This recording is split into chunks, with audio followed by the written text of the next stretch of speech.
Somewhere in the tall grass at the edge of a field, something is waiting. It has no wings, no speed. It cannot chase, cannot fly, cannot even see you in any real sense. It sits at the tip of a blade of grass with its front legs raised to the air, holding a pose it can hold for weeks. And yet nothing on earth is better at finding you. This is the tick.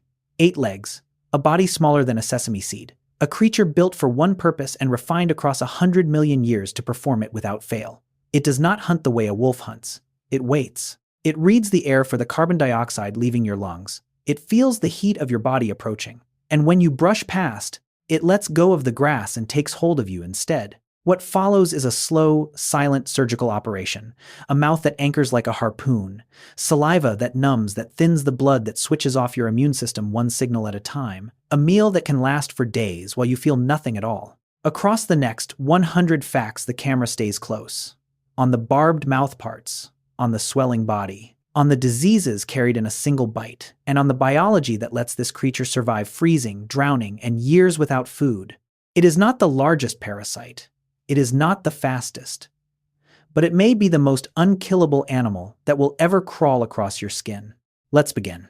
The first thing to understand about a tick bite is that you are not meant to feel it. When a tick cuts into skin, it does not simply stab and drink. It floods the wound with saliva, and that saliva carries a natural anesthetic. The bite site goes quietly numb. Scientists have identified compounds in tick saliva that dull pain and suppress the body's alarm signals, the same signals that would normally make you slap, scratch, and brush the intruder away. Think of it like a dentist working before the drill ever touches a nerve. The needle goes in the area, deadens, and the patient sits calm through a procedure that should hurt. This is not a side effect. It is the entire strategy.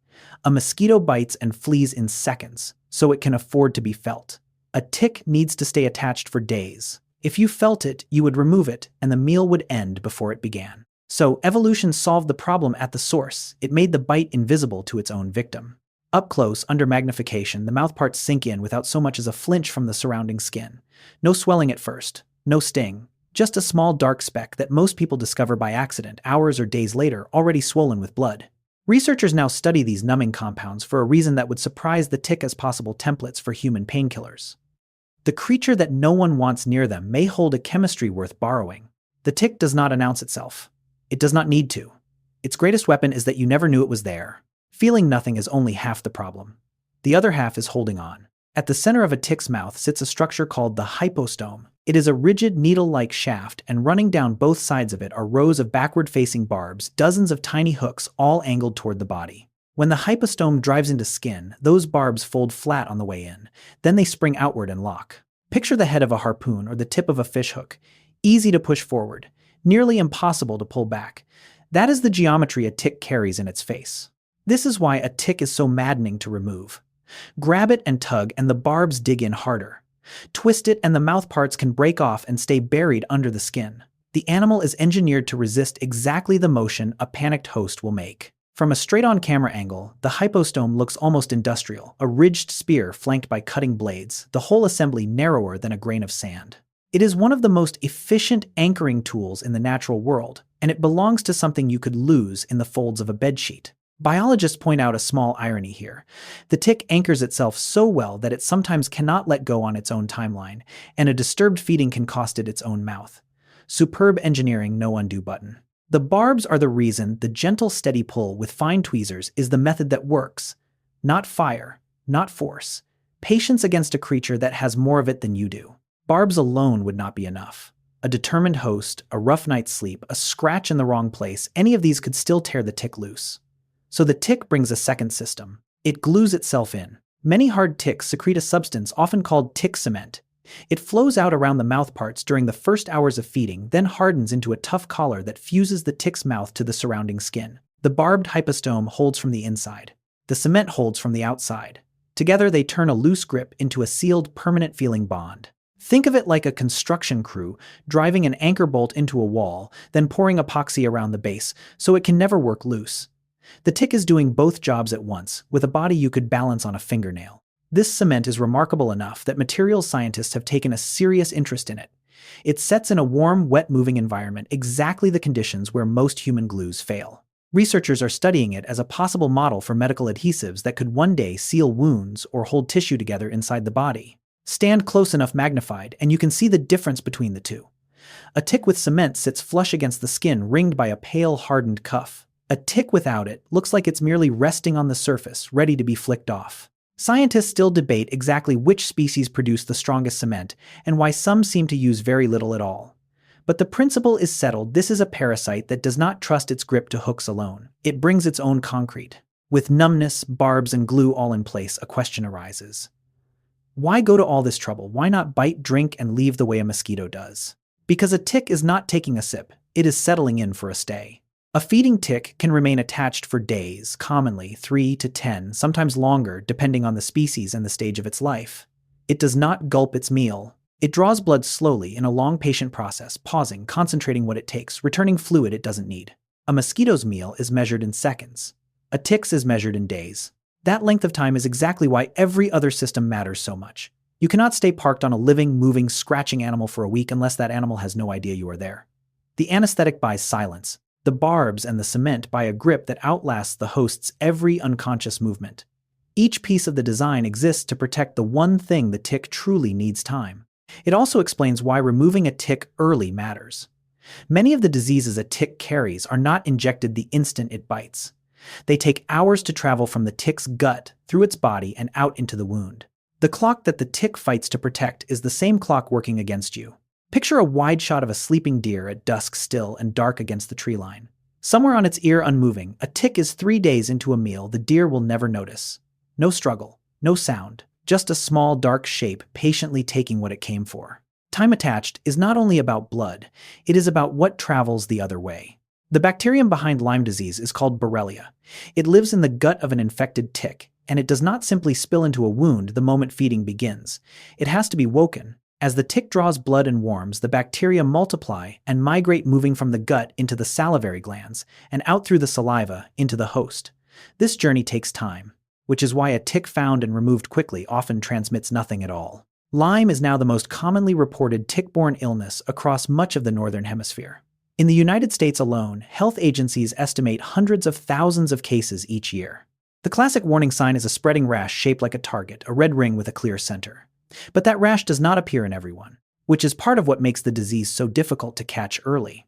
Think of the bacterium's route like a passenger who has to walk from the back of a long train to the front door before the train reaches the station. Board and leave quickly, and the passenger never gets off. Stay long enough and it steps out into you. Left untreated, Lyme can move from a rash and fever into joints, into the nervous system, into the heart. Caught early, it usually answers well to antibiotics. And all of it, the whole chain of illness, begins with a bite you were engineered not to feel from a mouth built never to let go.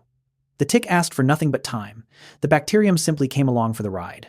Lyme is the most common tick disease. It is not the most dangerous. That title belongs to something faster. Rocky Mountain spotted fever is caused by a bacterium called rickettsia, and unlike the slow crawl of Lyme, it moves with alarming speed. The fever climbs. A rash appears often on the wrists and ankles first, then spreads inward across the body. Headache, muscle pain, confusion follow. Left untreated, the infection attacks the lining of blood vessels throughout the body, and it can turn deadly within days. That last word matters. Days. This is not an illness that gives a person weeks to wonder. Before modern antibiotics, Rocky Mountain spotted fever killed a large share of the people it infected. Even now, when treatment is delayed, it remains one of the most lethal tick-borne diseases in North America. The cruel part is the timing. The most effective antibiotic works best when given early, often before the diagnosis is even certain. So doctors in tick country learn to treat first and confirm later, betting against a clock they cannot see. Despite the name, the disease is not confined to the Rocky Mountains. Some of the highest case rates appear in the southeastern United States, hundreds of miles from any peak. The name is a historical accident from where it was first studied, and it has misled people ever since. Picture a summer hike through dry brush, socks pulled high, and a single dog tick riding home unnoticed on a pant leg. Days later, the fever begins. No one connects it to the walk. Scientists still work to understand why some infections turn severe so quickly while others stay mild. The bacterium is small, the window to stop it is smaller, and the tick that carried it felt like nothing at all. Bacteria are slow. They need hours, sometimes a day, to travel from a tick's gut into a host. A virus does not always wait that long. Powassan virus is rare, but it is frightening for a specific reason. Because it can live in a tick's salivary glands, rather than deep in its gut, it may pass into a host far faster than the bacteria behind Lyme, in some cases within minutes of the bite beginning. The slow clock defense, the idea that removing a tick quickly keeps you safe, weakens against a passenger already sitting by the door. Most people who encounter the virus never fall seriously ill.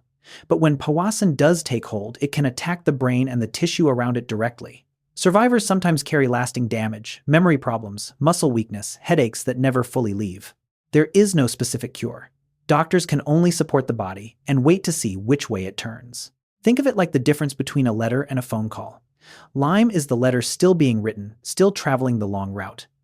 Powassan can be the call that connects the instant the line opens. Cases remain uncommon, counted in the dozens per year across affected regions rather than the thousands. But researchers watching the numbers have noted a slow rise tracking alongside the spread of the ticks that carry it. From a clinical camera angle, the hardest part is recognition. The early symptoms, fever, headache, weakness, look like 100 milder things. By the time the picture sharpens, the window has often closed. Scientists still aren't sure why the virus stays quiet in most people and turns devastating in a few. The tick delivers it the same way every time. The body decides the rest. So far, each disease has arrived alone. In the real world, they rarely bother. A single tick can carry more than one pathogen at the same time. The same bite that delivers Lyme can also deliver babesia, a parasite that infects red blood cells, or anaplasma, a bacterium that attacks the immune system's own soldiers. When 2 or 3 of these arrive together, doctors call it a co-infection, and co-infections can be far harder to treat than any single illness on its own. The problem is that the symptoms overlap and blur. Fever, fatigue, aches, each disease produces its own version, and stacked together they hide one another. A treatment that clears one infection may do nothing for the second, which keeps the patient sick and the diagnosis wrong. People can spend months chasing one illness while another goes untouched. Think of it like receiving 3 unlabeled packages in a single delivery, each needing a different key to open, and no way to tell from the outside which key fits which box. How often this happens depends heavily on the region and the tick, but in some heavily infected areas, a meaningful fraction of ticks carry more than one pathogen at once. One bite.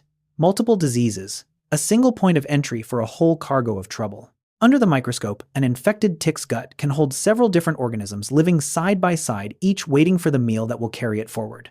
The tick is not choosy. It is simply a container, and whatever it drank from its last host, it may pass to its next. Researchers still debate how these pathogens interact inside a shared host, whether they compete, ignore each other, or somehow make one another worse. Not every tick disease is an infection. One of the strangest doesn't make you sick at all until the next time you eat. Alpha-gal syndrome is an allergy, not a germ. It begins when certain ticks bite and their saliva introduces a sugar molecule called alpha-gal into the body, a sugar found in the meat of most mammals but not in humans. The immune system, confused by finding this molecule delivered through a bite, learns to treat it as a threat. And once it has learned, it does not forget.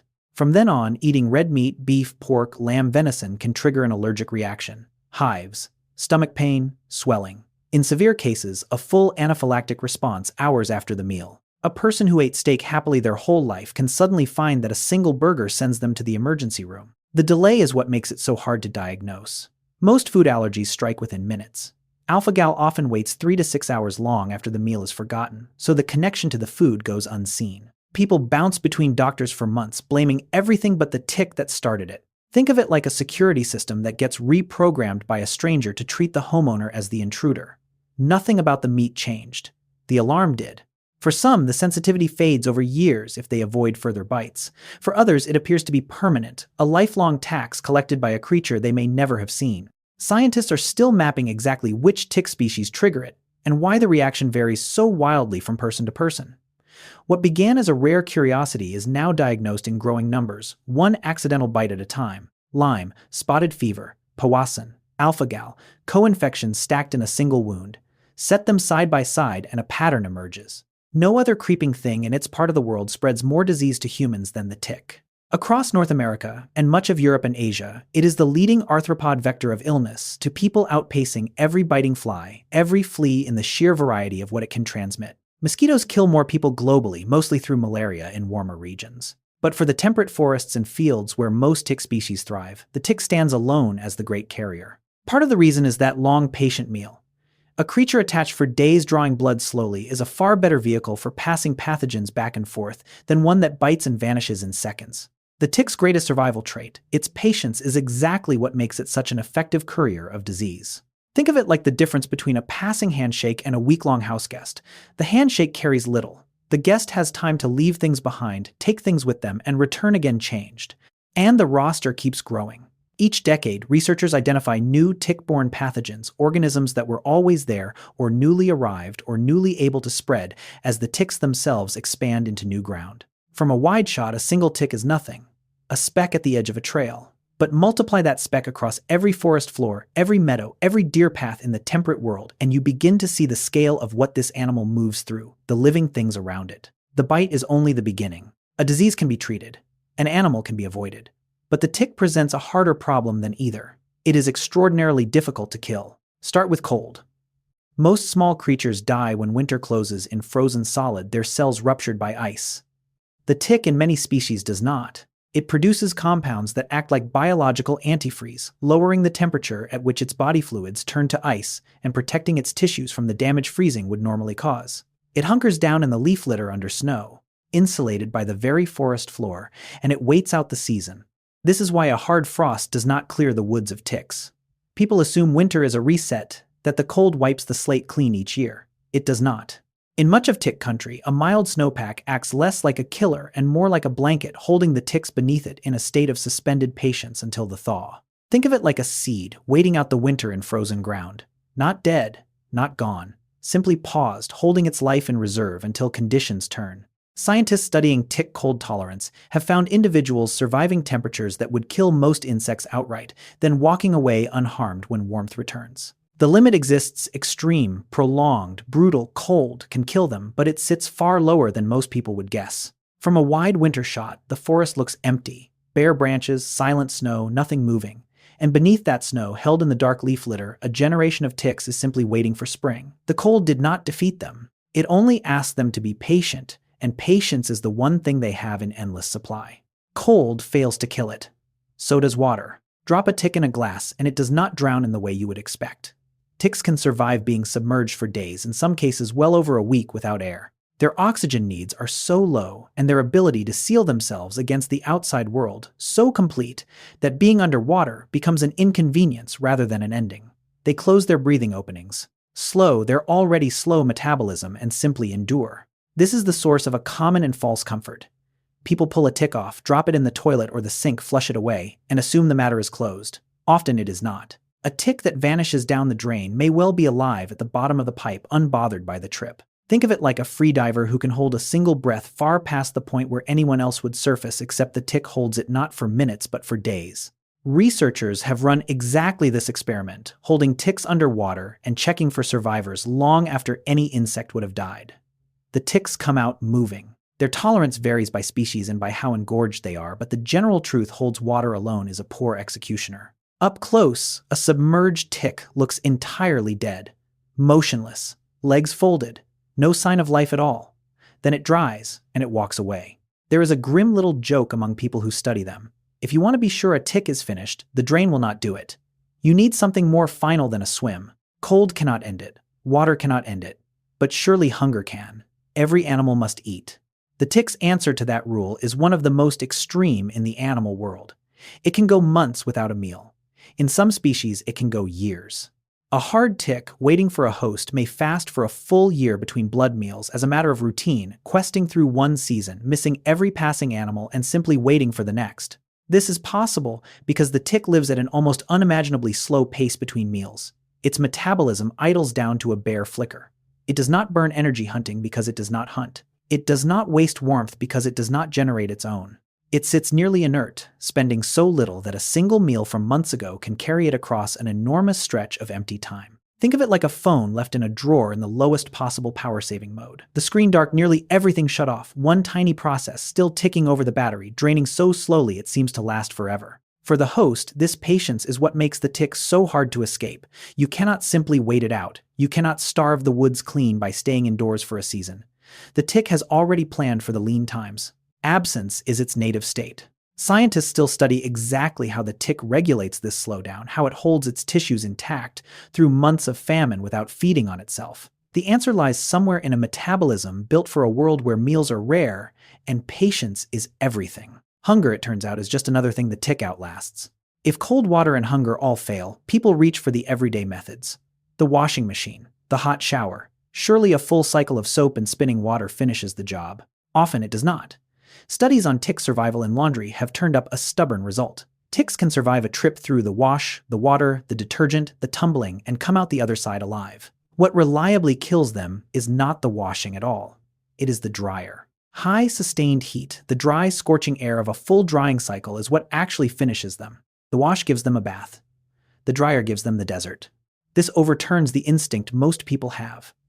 Come in from a hike, strip off the clothes, throw everything in to soak and spin, and assume any hitchhikers are gone. But a tick clinging to a seam or folded into a sock cuff may ride out the wet cycle in reasonable comfort. It is dehydration and heat, not water and soap, that undoes them. Think of it like the difference between throwing someone in a pool and locking them in a sauna.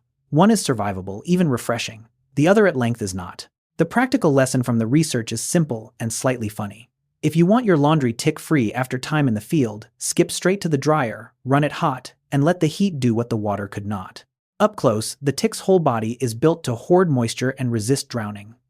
That same design so good against water is exactly what leaves it helpless against dry heat. Its greatest strength and its one clear weakness are the same trait seen from two sides. Unkillable is only half of what makes the tick a threat. The other half is how it hunts. Because in truth, it doesn't. The tick's hunting strategy has a name: questing. An unfed tick climbs to the tip of a blade of grass, or the edge of a leaf, or the end of a low twig, and it takes hold with its back legs. Then it raises its front legs into the air and holds them there, outstretched, waiting. It is not reaching for anything it can see. It is reaching to grab whatever passes close enough to touch. And it can hold that pose for a very long time. Hours. Days. In cool, humid conditions, far longer. The tick does not tire the way a running predator tires because it is not spending itself on the chase. It is spending nothing at all. It simply waits, front legs open, for the world to deliver a host to its doorstep. Think of it like a hitchhiker standing at the edge of a lonely road with a thumb out, except this hitchhiker will stand there motionless in the same spot for days until a ride finally brushes past close enough to grab. Stand at the edge of a meadow in early summer, look closely at the grass tips along a deer trail, and you may see them, small dark shapes at the very ends of the blades, front legs raised toward anything that moves. Waiting. Reading the air. This is the quiet horror of the tick's method. It has no need to find you. It only needs to be in the right place, holding still when you arrive. A predator that hunts by waiting cannot be outrun because it was never chasing in the first place. A tick with its front legs raised is not waiting blindly. It is reading you long before you arrive. The single most important signal it hunts for is carbon dioxide, the invisible gas that leaves your body every time you exhale. Every breath a mammal takes releases a small plume of it drifting on the air, and the tick perched at the tip of its blade of grass is exquisitely tuned to detect it. A rising concentration of carbon dioxide is to a tick the surest sign that a warm, blood-filled animal is drawing near. This is why breath itself gives you away. You cannot walk through tick country holding your breath. The moment a mammal moves through the landscape, it leaves an invisible trail of the one signal that tells every waiting tick a meal is close. Think of it like a smoke detector wired to a single trigger, except instead of smoke, it senses the exhale of anything alive, and instead of sounding an alarm, it reaches out to grab. Researchers exploit this in the field with a simple trick. They set out blocks of dry ice, which release carbon dioxide as they melt, and the ticks come crawling toward the gas from the surrounding leaf litter, gathering around a source that mimics the breath of a host. It is one of the standard ways scientists collect ticks for study. The tick falls for it every time. Up close, the sensing happens not in a nose or a mouth but in the legs, a detail so strange it deserves its own place later in this story. For now, hold on to the simpler, stranger fact. The tick smells your breathing. And the very act of being alive, of drawing air in and pushing it out, is the signal it has spent 100 million years learning to read. Carbon dioxide tells the tick a host is near. But knowing is not the same as catching. And here the tick's method turns almost unfair. It does not chase. It ambushes without motion. A conventional predator that senses prey must then close the distance, run, stalk, pounce, spend energy on the pursuit, and risk the prey escaping. The tick does none of this. It has already positioned itself in the exact place a host is likely to pass, and it simply waits for the host to close the distance on its own. The prey does the work. The prey walks into the reach. This is the genius and the horror of the quest. Every other part of the tick's hunt is passive. It cannot run you down. If you stood 10 feet away and stayed there, the tick could sense you and still never reach you. But it doesn't need to. It has spent its patience buying position, a spot along a trail, a blade at the height of a passing leg, and it lets your own movement do the rest. Think of it like a trapdoor set in the floor of a hallway. The trap cannot come to you. It simply waits in the one place you are likely to step and lets your stride carry you onto it. From a wide shot, the whole scene looks like nothing. A field, a trail, a deer moving through the grass at dusk. No struggle, no pursuit, no drama at all. And in the split second, the deer's leg brushes a raised front claw, the transaction is complete. Scientists sometimes call this a sit-and-wait strategy, the same approach used by ambush hunters far larger. The tick simply took it to its logical extreme. Why chase when you can let the meal deliver itself? Contact is the whole game. And when it comes, the tick moves faster than at any other moment in its patient life. For weeks, the tick may have held perfectly still, but in the instant a host brushes against its raised front legs, that stillness breaks. Tiny hooks and adhesive pads at the ends of those legs catch hold of hair or skin or fabric, and the tick transfers itself from the grass to the body in a fraction of a second. The long wait ends. The grip begins. What follows is not the bite, not yet. Once aboard, the tick often crawls. It moves across the host in search of the right spot to feed, favoring places where the skin is thin, warm, and hidden. Behind the knee, the groin, the scalp, the soft skin behind an ear. It can wander for minutes or hours before it ever settles, which is exactly why a careful check after time outdoors can catch a tick before it has anchored at all. Think of it like a passenger leaping onto a moving train, then walking the length of the cars to find the best seat before finally sitting down. Up close, the transfer itself is almost too fast to follow a blur of legs, a catch, and the tick is simply no longer on the grass. From the host's point of view, nothing has happened. No sensation, no sign. Just an unnoticed passenger already searching for a place to begin. This crawling window is the one gap in the tick's armor of stealth. Before the anesthetic, before the cement, before the barbs lock in, there is a stretch of time when the tick is merely a speck moving across the skin. Findable, removable, still only a threat and not yet a wound. Everything the tick does, from the numbing saliva to the crawling search, serves one overriding principle: do not be noticed. Evolution's logic here is ruthless and simple. A parasite that is felt is a parasite that gets removed. Across countless generations, any tick whose bite stung, whose grip itched, whose presence announced itself, was scratched away before it could finish feeding and left fewer offspring. The ticks that survived to reproduce were the quiet ones, the undetectable ones. And so meal by meal, generation by generation, the entire lineage was refined towards silence. This is why the tick is painless by design rather than by accident. The numbness, the slow feeding, the choice of hidden skin, the suppression of the host's itch response, none of it is coincidence. Each piece is the fingerprint of the same relentless pressure. Be felt and be destroyed. Be silent and survive. Think of it like a burglar who has learned over a lifetime that the smallest sound ends the job, and so has refined every movement, every tool, every step toward making no sound at all. There is a strange kind of respect owed here, uncomfortable as it is. The tick is not clumsy or crude. It is the polished end product of an arms race between parasite and host, and on the specific question of going unnoticed, it has for the most part won. Scientists studying the molecules in tick saliva keep uncovering new tricks in this arsenal: compounds that dull, that hide, that quiet. The list grows with nearly every study. The tick is not simply hard to feel. It is actively working chemical by chemical to make certain you never do. Gather everything from the first stage into a single image, and the true nature of the threat comes clear. It is not speed, it is not strength, it is patience. The tick cannot chase you, it cannot fly to you, it cannot even see you in any meaningful way. Strip away every weapon a normal predator relies on, and what remains should be harmless. And yet the tick is among the most successful parasites on Earth, not despite giving up the chase, but because of it. It replaced the hunt with the wait, and the wait, it turns out, never fails. This is what makes it so difficult to escape. You can outrun a predator that pursues. You cannot outrun one that is already standing motionless in the exact spot you are about to step. The tick has moved the contest to ground where speed means nothing and endurance means everything, and endurance is the one arena where nothing alive can beat it. It waits out the cold. It waits out the drought. It waits out the hunger and the empty seasons and the years without a single host. Think of it like the difference between a sprinter and a stone. The sprinter is faster in every way that seems to matter. But leave them both at the edge of a trail for a year, and only one of them will still be there waiting when you finally walk past. Stand at the edge of that meadow one more time. Look at the still grass, the quiet trail, the empty-seeming field. Nothing is moving. Nothing is chasing. And somewhere among the blades, front legs raised to the air, a creature that gave up everything except patience is already waiting for you to arrive. That is the dread of the tick. Now how it is built. Most people file the tick alongside fleas, lice, and mosquitoes. A bug, a biting insect. That classification is wrong, and the truth is stranger. A tick is not an insect at all, it is an arachnid. It belongs to the same great branch of life as spiders, scorpions, and mites, and it shares far more with the spider in the corner of your garage than with the mosquito at your window. The distinction is not a technicality. It reaches into the very architecture of the animal, how many legs it has, how its body is arranged, how it senses the world. An insect's body is built in 3 parts, a head, a thorax, and an abdomen, and it carries 6 legs and usually a pair of antennae. A tick has none of that division. Its body is fused into essentially a single sealed unit. It carries 8 legs as an adult, and it has no antennae whatsoever.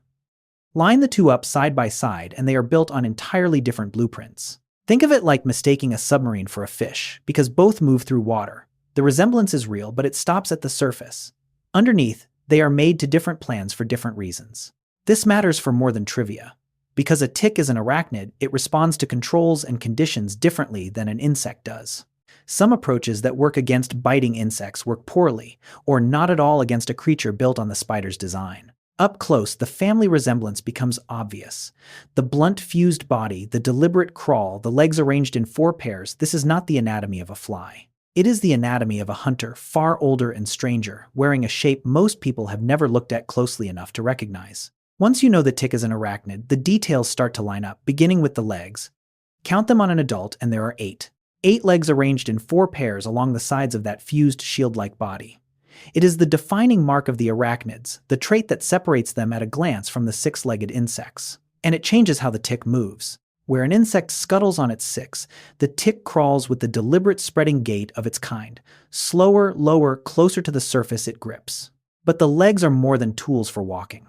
In the tick, they are also sensory organs, instruments packed with structures for reading the world. The front pair in particular does double duty. Those are the legs the tick raises into the air while questing, and they are studded with the very sensors it uses to detect a host. When a tick reaches toward you, it is not just grabbing. It is smelling, feeling, tasting the air all through its legs. And it has no antenna to help.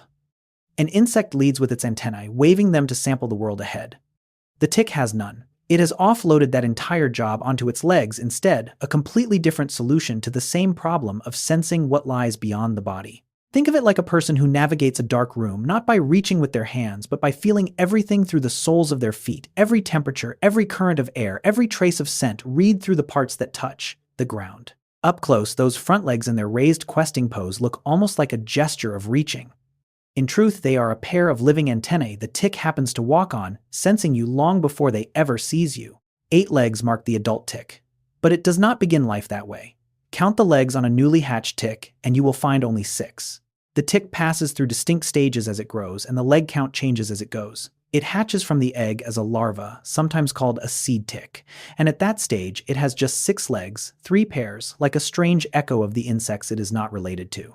Only when it takes its first blood meal and molts into the next stage, the nymph, does it gain its 4th pair and complete the arachnid's full set of 8. This is genuinely unusual. Very few animals change their number of limbs partway through life. The tick does it as a matter of routine, growing a whole new pair of legs during the transformation from larva to nymph. The body it is born with is not the body it will hunt and feed and breed with. It has to build part of itself along the way. Think of it like a bicycle that starts with 2 wheels and grows a 3rd as it matures, not swapping parts but adding a whole new limb the design didn't come with at birth. The 6-legged larva matters for more than counting. Those tiny larvae barely visible are the ones that often pick up a host's pathogens in their very first meal, then carry them forward as they molt and grow. The disease can ride along through every change of the body from 6 legs to 8. Under strong magnification, a seed tick is almost too small to resolve a moving fleck, 6-legged, freshly hatched, and already searching for the first meal that will let it become something larger. For a creature so good at finding you, the tick has a startling blind spot. Many species cannot truly see at all. A great number of ticks have no proper eyes, no lenses, no image, nothing that assembles light into a picture of the world. Some hard ticks carry simple eyes, little more than patches sensitive to light and dark. Many soft ticks have none at all. Either way, the tick does not find its host by sight. It has never seen the animal it feeds on. It has never seen anything in the way you would understand seeing. This should make it helpless. A blind hunter unable to spot prey, unable to judge distance, unable to watch for danger. And yet the tick is one of the most effective ambush parasites alive. It has simply routed around vision entirely, replacing the eye with a suite of other senses so precise that sight becomes unnecessary. Think of it like a master locksmith working in total darkness, reading a lock purely by touch and sound, so attuned to every other signal that the lights were never needed in the first place. What the tick uses instead is chemistry and physics, the carbon dioxide of your breath, the heat of your body, the humidity you carry, the scent of your skin, the faint traces of ammonia and other compounds that mark a living host. It builds its picture of you, not from light, but from the invisible signals your body cannot help but broadcast. Up close, where you would expect to find eyes, there is often just more of that blunt, fused shell. No gaze, no glint. And still, somehow, the certainty that it knows precisely where you are assembled, entirely from things you cannot see it sensing. If the tick has no antennae, and often no eyes, one question presses hard. How does a blind, deaf, unfeeling speck read the world so precisely? The answer sits on its front legs, and it has a name. It is called the Haller's organ. On the first pair of legs near the tips, each tick carries a tiny pit lined with specialized sensory hairs and receptors, a sensory chamber found nowhere else in the animal kingdom, unique to ticks and their closest relatives. This little pit is the tick's window onto the world. It is how a creature with no nose and no eyes still manages to detect, track, and target a host with unnerving accuracy. The Haller's organ gathers an entire spectrum of signals at once. It reads carbon dioxide. It senses heat. It detects humidity and moisture in the air. It picks up scent molecules, ammonia, and the specific chemical signatures that mark a passing mammal. All of it flows in through this microscopic pit on the leg, and all of it tells the tick the same thing. Something warm and full of blood is close. Think of it like a control panel packed with a dozen different instruments. Temperature, gas, moisture, scent, all crammed into a single dial no wider than a speck of dust and mounted of all places on a leg. This is why the raised front legs of a questing tick are so much more than a grasping gesture. They are the tick holding its primary sense organ up into the airflow, sampling everything the breeze carries, waiting for the exact combination of signals that means a host has arrived. Scientists are still working out precisely how so many different senses are packed into so small a structure and how the tick's simple nervous system reads them all. The Haller's organ remains one of the small marvels of the arachnid world, and the reason a blind hunter never misses. The Haller's organ gives the tick a window. What it reads through that window is worth pausing on because the tick smells the world in a way no mammal ever could. Consider ammonia. It is a sharp, unmistakable chemical, and it clings to living things present in sweat, in skin, in the traces a warm body leaves on the air around it. To the tick, ammonia is another flare in the dark, another confirmation that a host is close. Through the Haller's organ, it reads this scent not with a nose above its mouth, but with the pit sensors mounted on its outstretched front legs. It is in the most literal sense smelling with its feet. Layer that on top of everything else, the organ detects the carbon dioxide, the traces of host odor, and a picture assembles. Not an image of light, but a chemical portrait built from the invisible signature that every mammal sheds simply by being alive and warm. Think of it like reading a room not by looking, but by scent alone, knowing who has been there, how recently, and in which direction they went, purely from what lingers in the air. The tick lives permanently in that mode of perception. Up close, the front legs held aloft are doing something almost alien to imagine. Each is a chemical antenna sampling the breeze, sorting signal from noise, waiting for the specific blend that spells host. There is no conscious thought in it, just a nervous system tuned across 100 million years to one narrow, vital question. Scientists have found that different tick species tune their sensing toward different hosts, favoring the particular chemical signatures of the animals they specialize in. The blind speck on the grass is not sensing generically. It may be smelling specifically for you. Scent tells the tick that a host exists somewhere nearby. Two other signals tell it that the host is close and getting closer, heat and moisture. Every warm-blooded animal radiates heat. It leaks from the skin, rises off the body, warms the air in a faint, invisible halo. And the tick, through the same sensory machinery on its legs, can feel that warmth approaching. A rising temperature paired with the scent and the carbon dioxide sharpens the tick's certainty. From a host is out there to a host is right here. Alongside heat comes humidity, the moisture a living body carries with it, the damp warmth of breath and skin.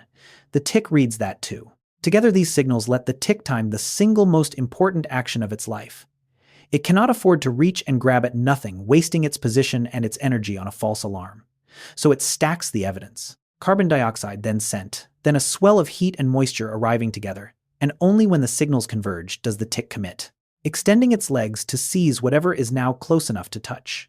Think of it like a landing system guiding a plane through fog, no single instrument trusted alone, but altitude, speed, and position read together, each confirming the others until the moment to commit is unmistakable. Up close, in the final second before contact, the tick's raised legs make tiny adjustments orienting toward the strongest source of warmth. It is aiming in its blind way at the hottest, most host-like point in its little world.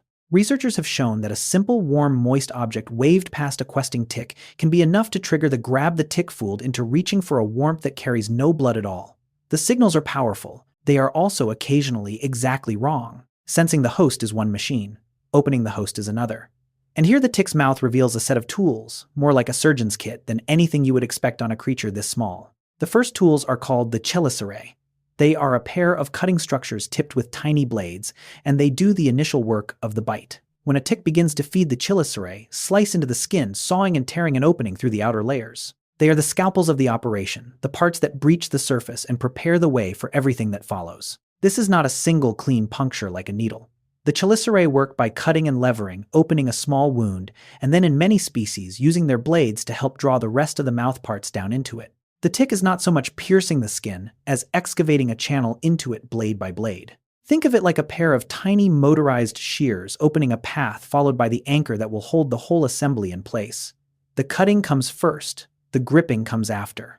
Up close under high magnification, the chelicerae are genuinely unsettling to see in motion. Small hooked blades alternating biting into tissue with a mechanical rhythm carving the entry wound a fraction of a millimeter at a time. It is slow, deliberate, and precise. Scientists studying these structures have marveled at how much cutting power is packed into so small a tool and how cleanly it works. The chelicerae are the reason the barbed anchor has somewhere to go, the openers that come before the harpoon, turning unbroken skin into a doorway the rest of the mouth can enter. The chelicerae cut the door. Now the anchor drives home, and it is worth returning to the hypostome because, seen as pure engineering, it is one of the most elegant weapons in nature. Recall the barbs, the rows of backward-facing hooks running down that central shaft, folding flat as it enters, springing out to lock once inside. From the front, the hypostome looks almost like a ridged nail, or the shaft of a miniature drill bit lined its whole length with teeth. Each tooth is angled to allow forward motion and forbid retreat.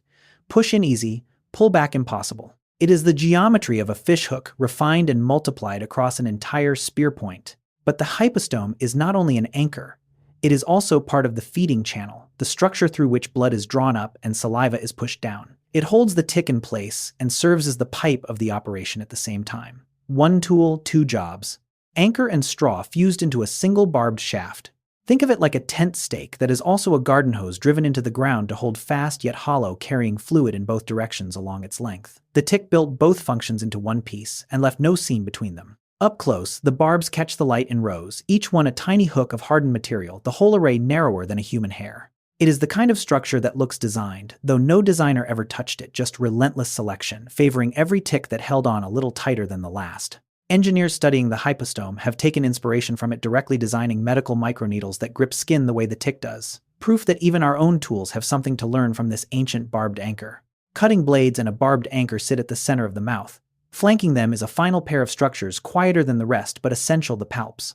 The palps are a pair of sensory appendages that frame the tick's mouth parts on either side like a set of jointed arms bracketing the cutting tools between them. They do not pierce, they do not anchor.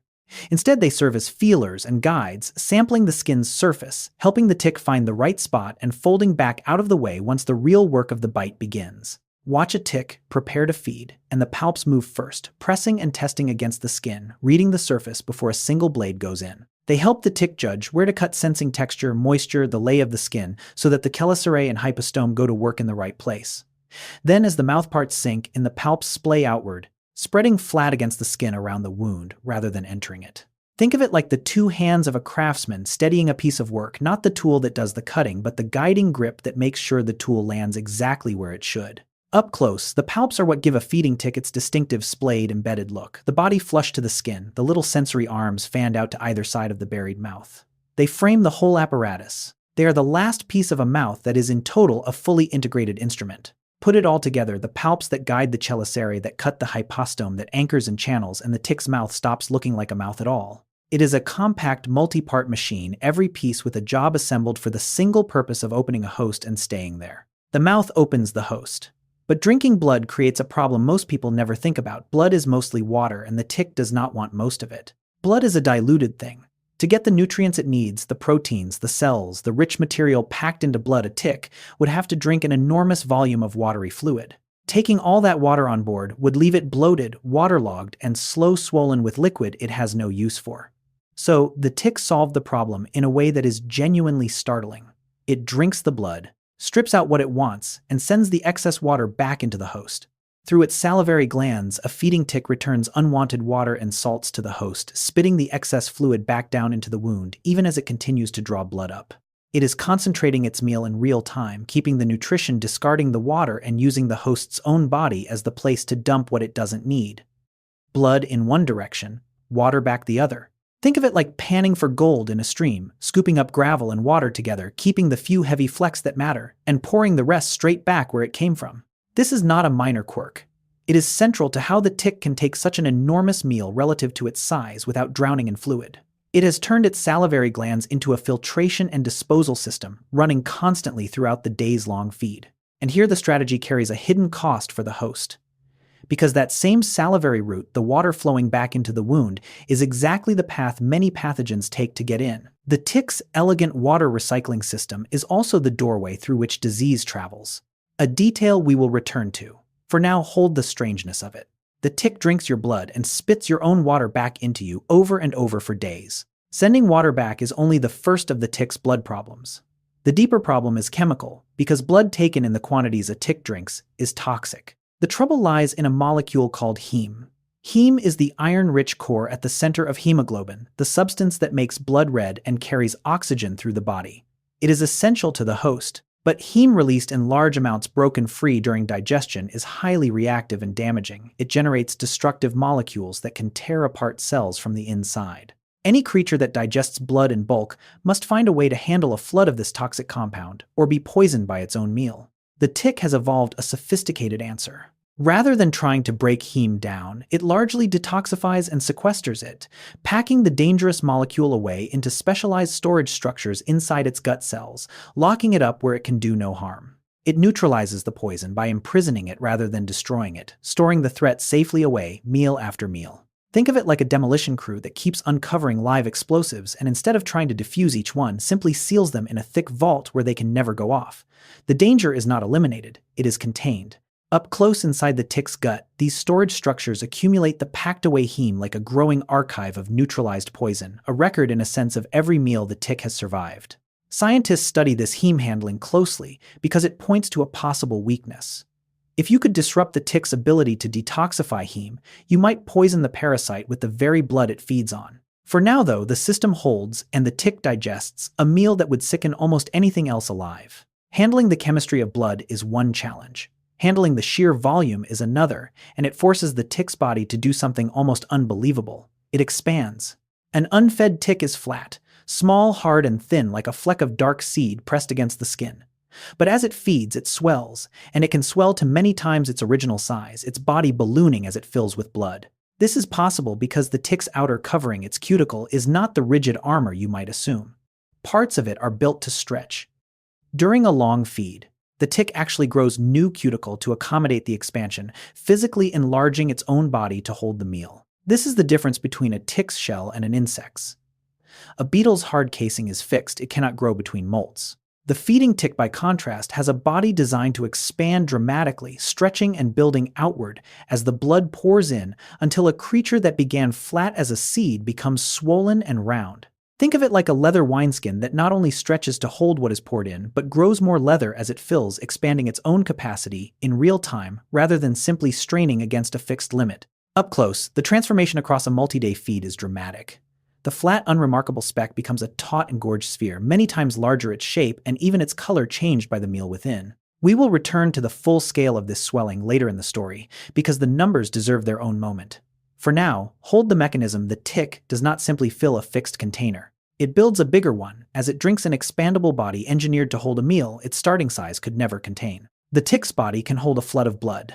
Between meals, though, it faces the opposite danger, drying out. And its solution to thirst is perhaps the strangest trick in its whole repertoire.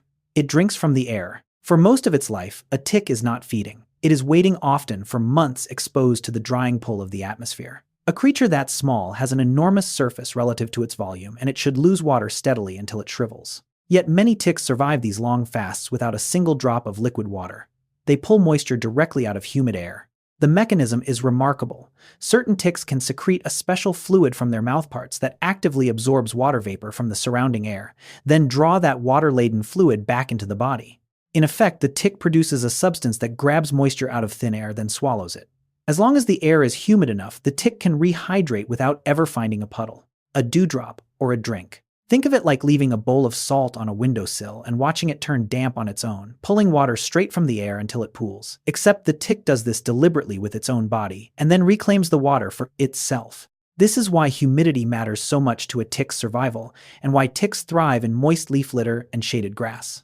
The damp air is not just comfortable, it is quite literally drinkable. Up close, this is a creature sustaining itself on humidity alone, through the long, dry stretches between hosts.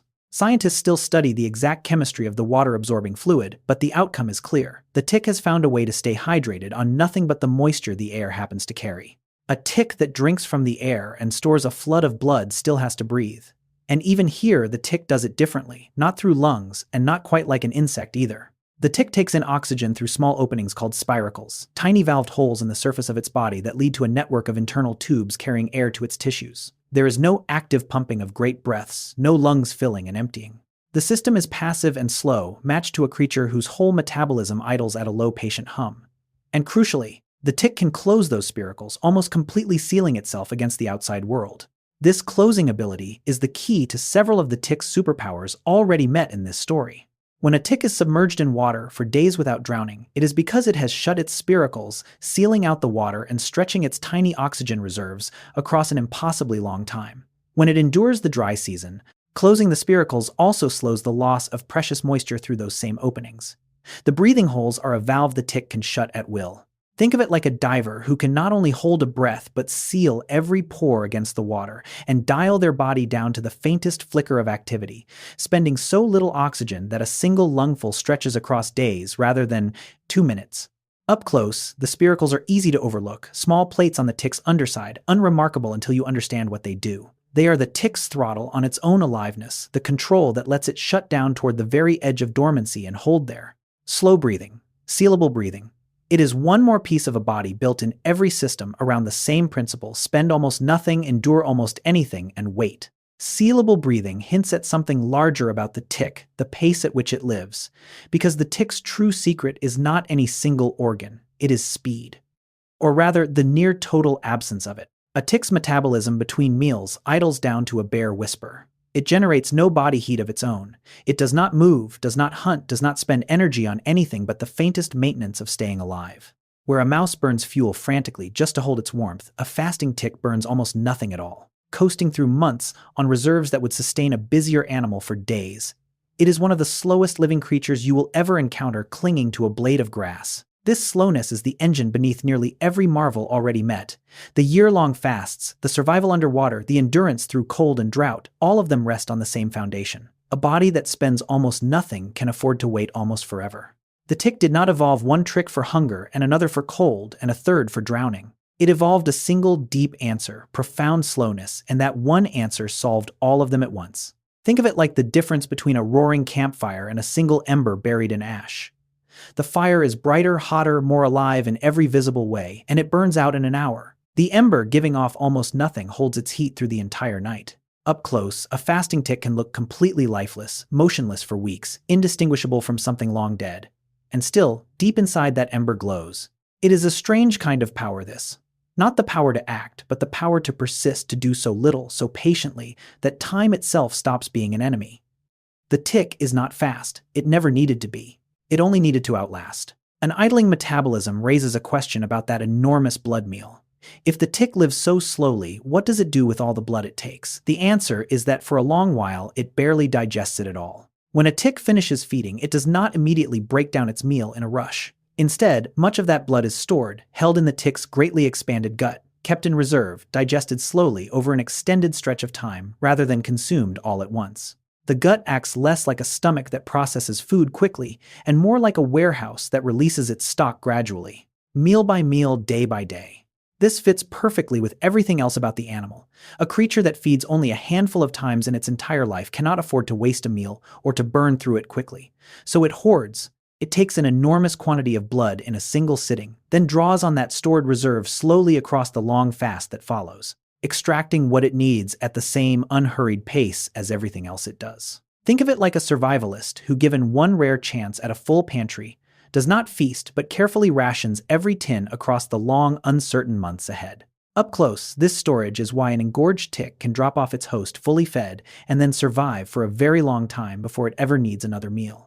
It is carrying its warehouse with it stocked full, ready to be spent slowly. The gut that stores rather than rushes is one more expression of the tick's central logic. Take a lot, rarely, then spend it slowly, endlessly, wasting nothing until the next rare chance comes to fill the warehouse again. Storing blood, the tick eventually puts it to a specific use, not just staying alive, but transforming. To grow from one stage to the next, the tick must molt, shedding its old outer shell and building a new, larger one. Molting is the arachnid's way of growing. Locked inside a rigid outer cuticle, the tick cannot simply swell larger over time the way we do. So at each stage of its life, it grows a new, bigger body underneath the old one, then splits and sheds the outer shell to emerge enlarged. The larva molts to become a nymph. The nymph molts to become an adult. Each transformation is powered by the blood meal that came before it, the stored reserve spent on rebuilding the animal itself. This is why feeding and molting are locked together in the tick's life. A larva must find a host and take its first meal before it can molt into a nymph. A nymph must feed before it can molt into an adult. The blood is not only food, it is construction material, the raw supply from which the next larger body is built. Think of it like a knight who cannot grow within his armor and so must periodically forge an entirely new and larger suit, then step out of the old one using the spoils of the last campaign to pay for the metal. Up close, a freshly molted tick is pale and soft, its new shell not yet hardened, briefly vulnerable in a way the tough, ready adult never is.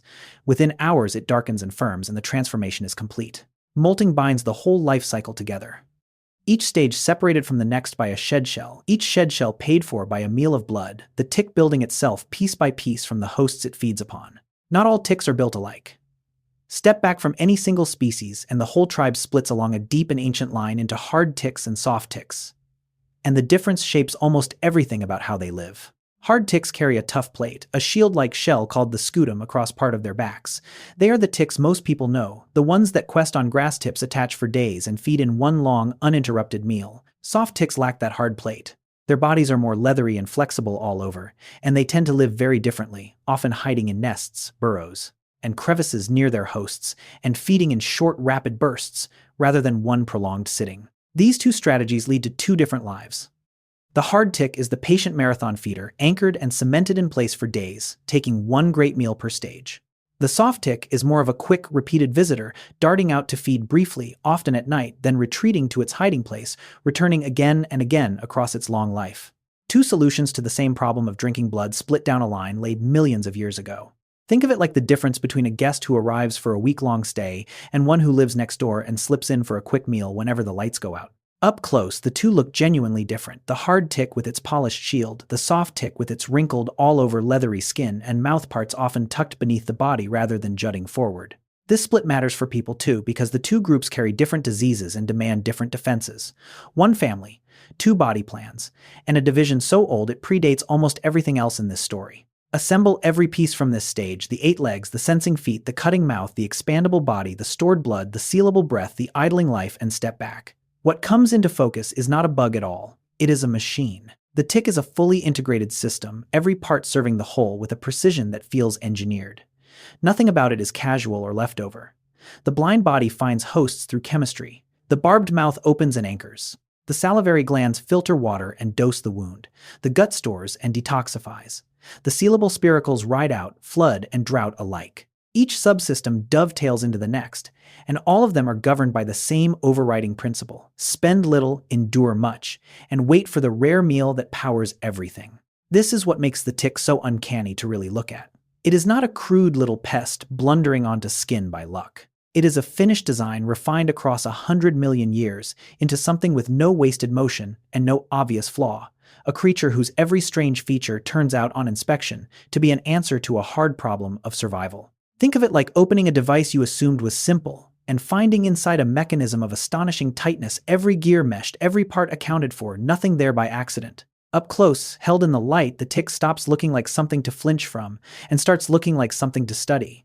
Not because it is harmless, because it is so thoroughly, so relentlessly built. And now, having seen how the tick is made, the story turns to what it does with all that machinery, to the feeding itself, and to the chemical craft that unfolds inside a wound you will never feel. The dread was the threat. The uncanny was the design. What comes next is the artistry. Before the artistry, one myth has to die, because almost everyone believes it, and it is completely wrong. Ticks do not jump. They do not fall from trees. They cannot fly, leap, or drop onto you from above. The popular image is of ticks lurking in branches raining down onto hikers below. It is pure fiction.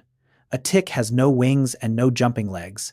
It cannot propel itself through the air at all. The vast majority of ticks live low in grass, in leaf litter, in brush, no higher than your knee, and they get onto a host in one way only by direct contact. When a passing body brushes against the spot where the tick sits, waiting legs outstretched. This changes how you should picture the danger.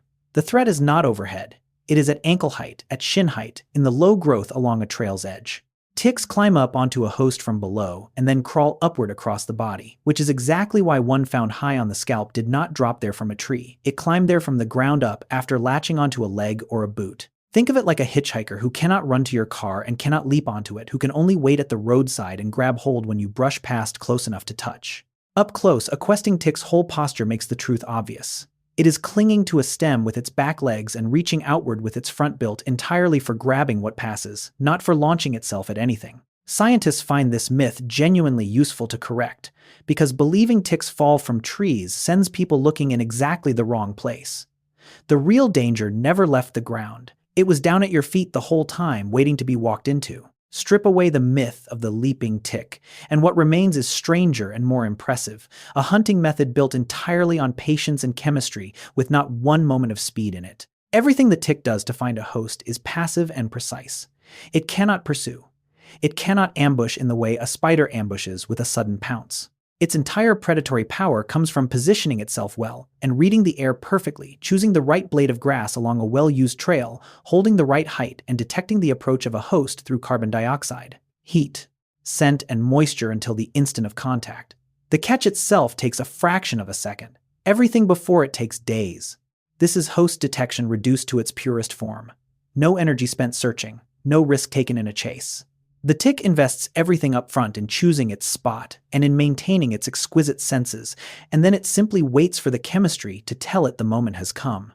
It is less a hunter than an interceptor positioned exactly where the target will pass, patient enough to wait as long as it takes. Think of it like a fisherman who never casts and never chases, who instead reads the water so well that he sets his single hook in precisely the spot a fish is certain to swim, then waits motionless for the current to bring it to him. Up close in the final second, the only fast thing about the whole process happens. The legs close, the grip catches, the transfer completes. Then the patience resumes. It is a strategy that trades speed for certainty. The tick will never win a race, but it does not need to. It has arranged the entire hunt so that no race is ever run, only a wait, and then a meeting that was decided long before the host arrived. Contact is made. The mouth goes in. And now the true artistry begins inside the wound invisible chemical. Because a tick's saliva is not simple spit, it is a pharmacy. When a tick feeds, it pumps saliva into the wound, and that saliva is astonishingly complex, containing hundreds of different proteins and bioactive compounds, each with a job to do. This is not an exaggeration for effect. Researchers analyzing tick saliva have cataloged vast numbers of distinct molecules in it, a chemical arsenal more elaborate than almost anything else of its kind in the natural world. A single feeding tick is running a sophisticated pharmacological operation inside your skin. What are all these compounds for everything the tick needs to feed undisturbed for days? Some numb the wound so you feel nothing. Some prevent the blood from clotting so it keeps flowing. Some suppress the itch and inflammation that would give the tick away. Some switch off parts of your immune response so your body never mounts a proper defense. Together, they turn a hostile living wound into a calm, open, flowing feeding site. Think of it like a burglar who arrives not with brute tools, but with a briefcase of precise instruments, one to silence the alarm, one to dim the lights, one to keep the door from locking, each device solving a different part of the problem of not being caught. Up close, none of this is visible. There is only a small, dark tick apparently just sitting on the skin.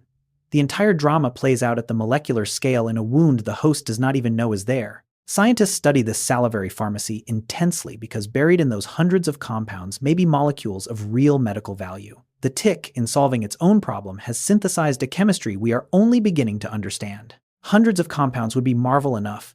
But the tick's saliva does something more cunning still. It changes over time. The chemical toolkit is not fixed. It shifts as the feed goes on. Across a days-long meal, the mixture of proteins in a tick's saliva does not stay the same from start to finish. The tick alters the composition as it feeds, switching which compounds it produces at different phases of the meal. Early molecules give way to later ones. The pharmacy restocks its shelves mid-operation, tailoring its chemistry to the changing demands of a feed that lasts for days. Why do this? Because the host is not a passive target. As the days pass, the host's body begins to catch on, mounting immune responses, learning to recognize the tick's proteins, trying to shut the feeding site down. By constantly shifting its salivary chemistry, the tick stays one step ahead. Just as the host's defenses adapt to one set of compounds, the tick switches to another, keeping the wound open and quiet even as the body struggles to fight back. Think of it like a spy who changes disguises partway through a long mission, abandoning each identity the moment it risks being recognized, always presenting a new face before the old one can be caught. Up close, this is a chemical duel unfolding invisibly over days. The tick and the host's immune system trading moves the tick's shifting saliva, always answering the body's latest attempt to expel it. Scientists find this dynamic genuinely difficult to study precisely because there is no single fixed saliva to analyze. The target keeps moving. It is one reason a tick vaccine has proven so hard to make. How do you train a defense against an enemy that changes its chemistry the longer it stays? We will return to that problem. For now, marvel at the moving arsenal. Among all the tricks in that shifting arsenal, one stands out as the boldest. The tick does not merely hide from the immune system. It actively switches it off. The host's immune system is built to detect and destroy invaders, and a tick embedded in the skin for days should be an obvious target. It should be attacked, walled off, expelled. That it is not that the tick can feed calmly for a week while the body tolerates the intrusion is because its saliva contains compounds that directly suppress and manipulate the host's immune defenses. The tick reaches into the body's alarm system and dampens it molecule by molecule. These immune-suppressing compounds work in several ways. Some interfere with the signaling molecules that immune cells use to communicate. Some blunt the inflammatory response that would otherwise flood the site with defensive cells. Some quiet the specific pathways that would recognize the tick as foreign. The overall effect is a local zone of calm, a small region of skin where the body's defenses have been talked down, allowing the tick to feed without triggering a full response. Think of it like an intruder who does not merely sneak past the guards but slips something into their coffee, leaving them dozing at their posts, present but unable to act while the work is done right in front of them. Up close, this is why a tick bite so often produces surprisingly little reaction while the tick is still attached.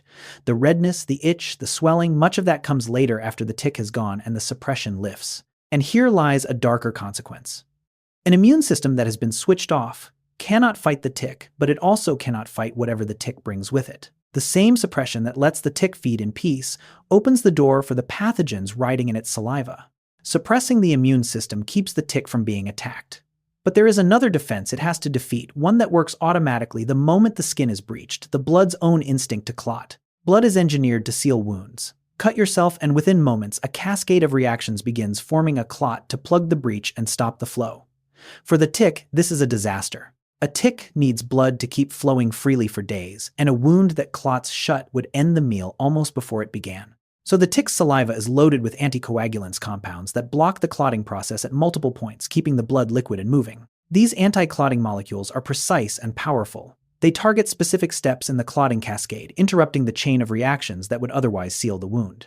As long as the tick is feeding the blood at the site simply refuses to clot, remaining fluid and available flowing up into the tick's mouth as freely at day 5 as it did at hour 1. Think of it like a saboteur who keeps a great gate from ever closing, jamming each lock and latch the instant it tries to engage, so the way stays open no matter how hard the mechanism tries to shut. Up close, this is why a spot where a tick has fed may bleed more freely than an ordinary pinprick. Even after the tick is gone, the anticoagulants linger and the blood is slow to seal. Scientists have taken intense interest in these compounds because powerful, precise anticoagulants have real medical value in preventing dangerous clots in surgery, in treating certain conditions. Tick saliva has become a hunting ground for new blood-thinning drugs. The creature that keeps blood flowing for its own dark purpose may hand us tools to keep it flowing for our own. Numbing the wound and thinning the blood keep the meal flowing.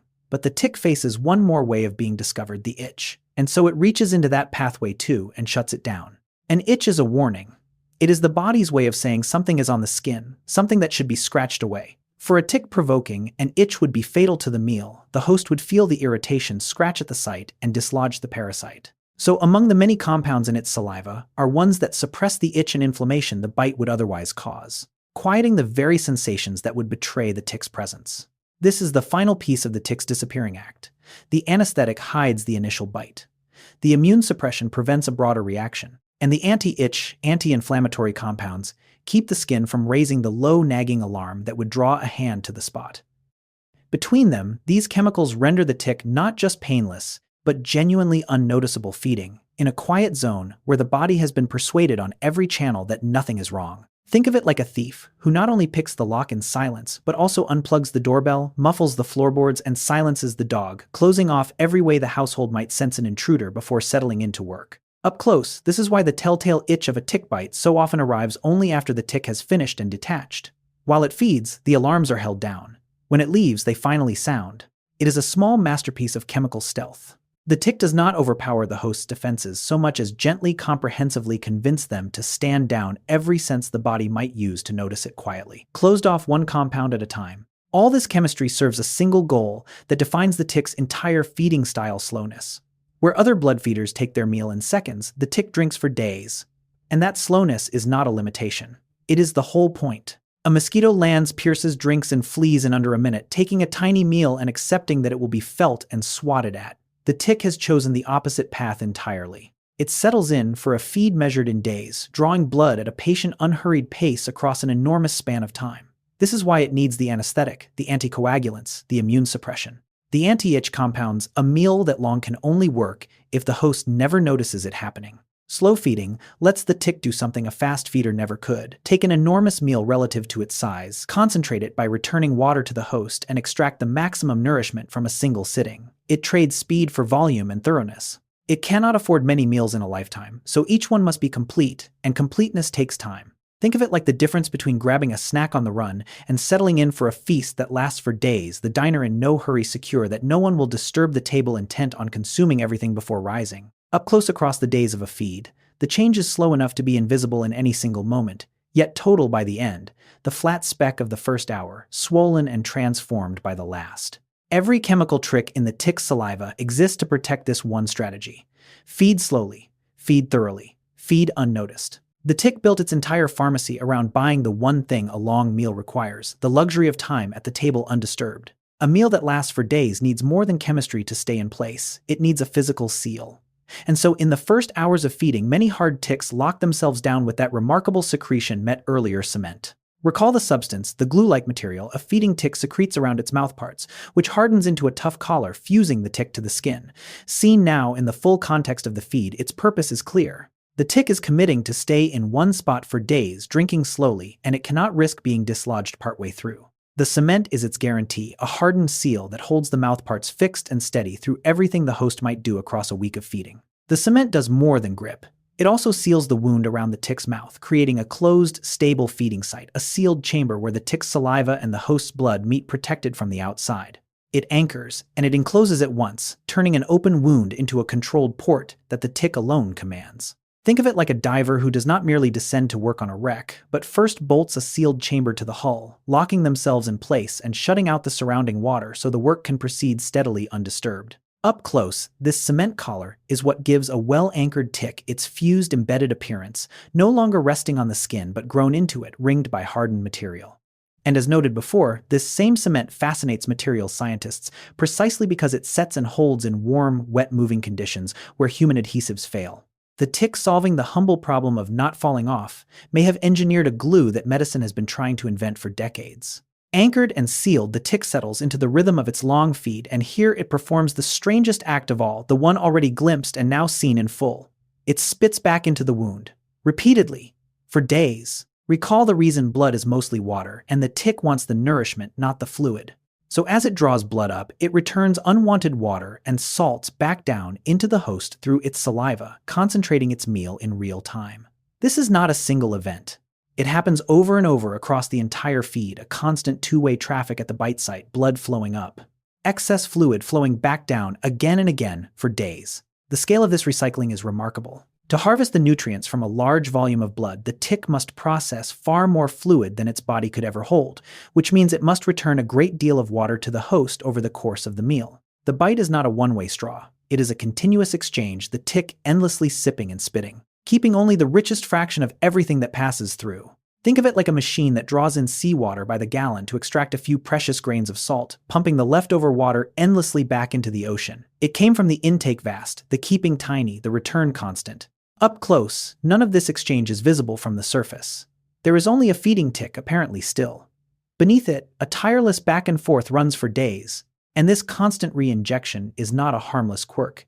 It is, as we are about to see, the very mechanism by which the tick's most dangerous cargo crosses into the host, the open door through which disease walks in. The elegance and the danger are the same act. That constant spitting back into the wound is where the tick's elegance turns dark, because the same salivary stream that returns water to the host is the exact route its pathogens use to get in.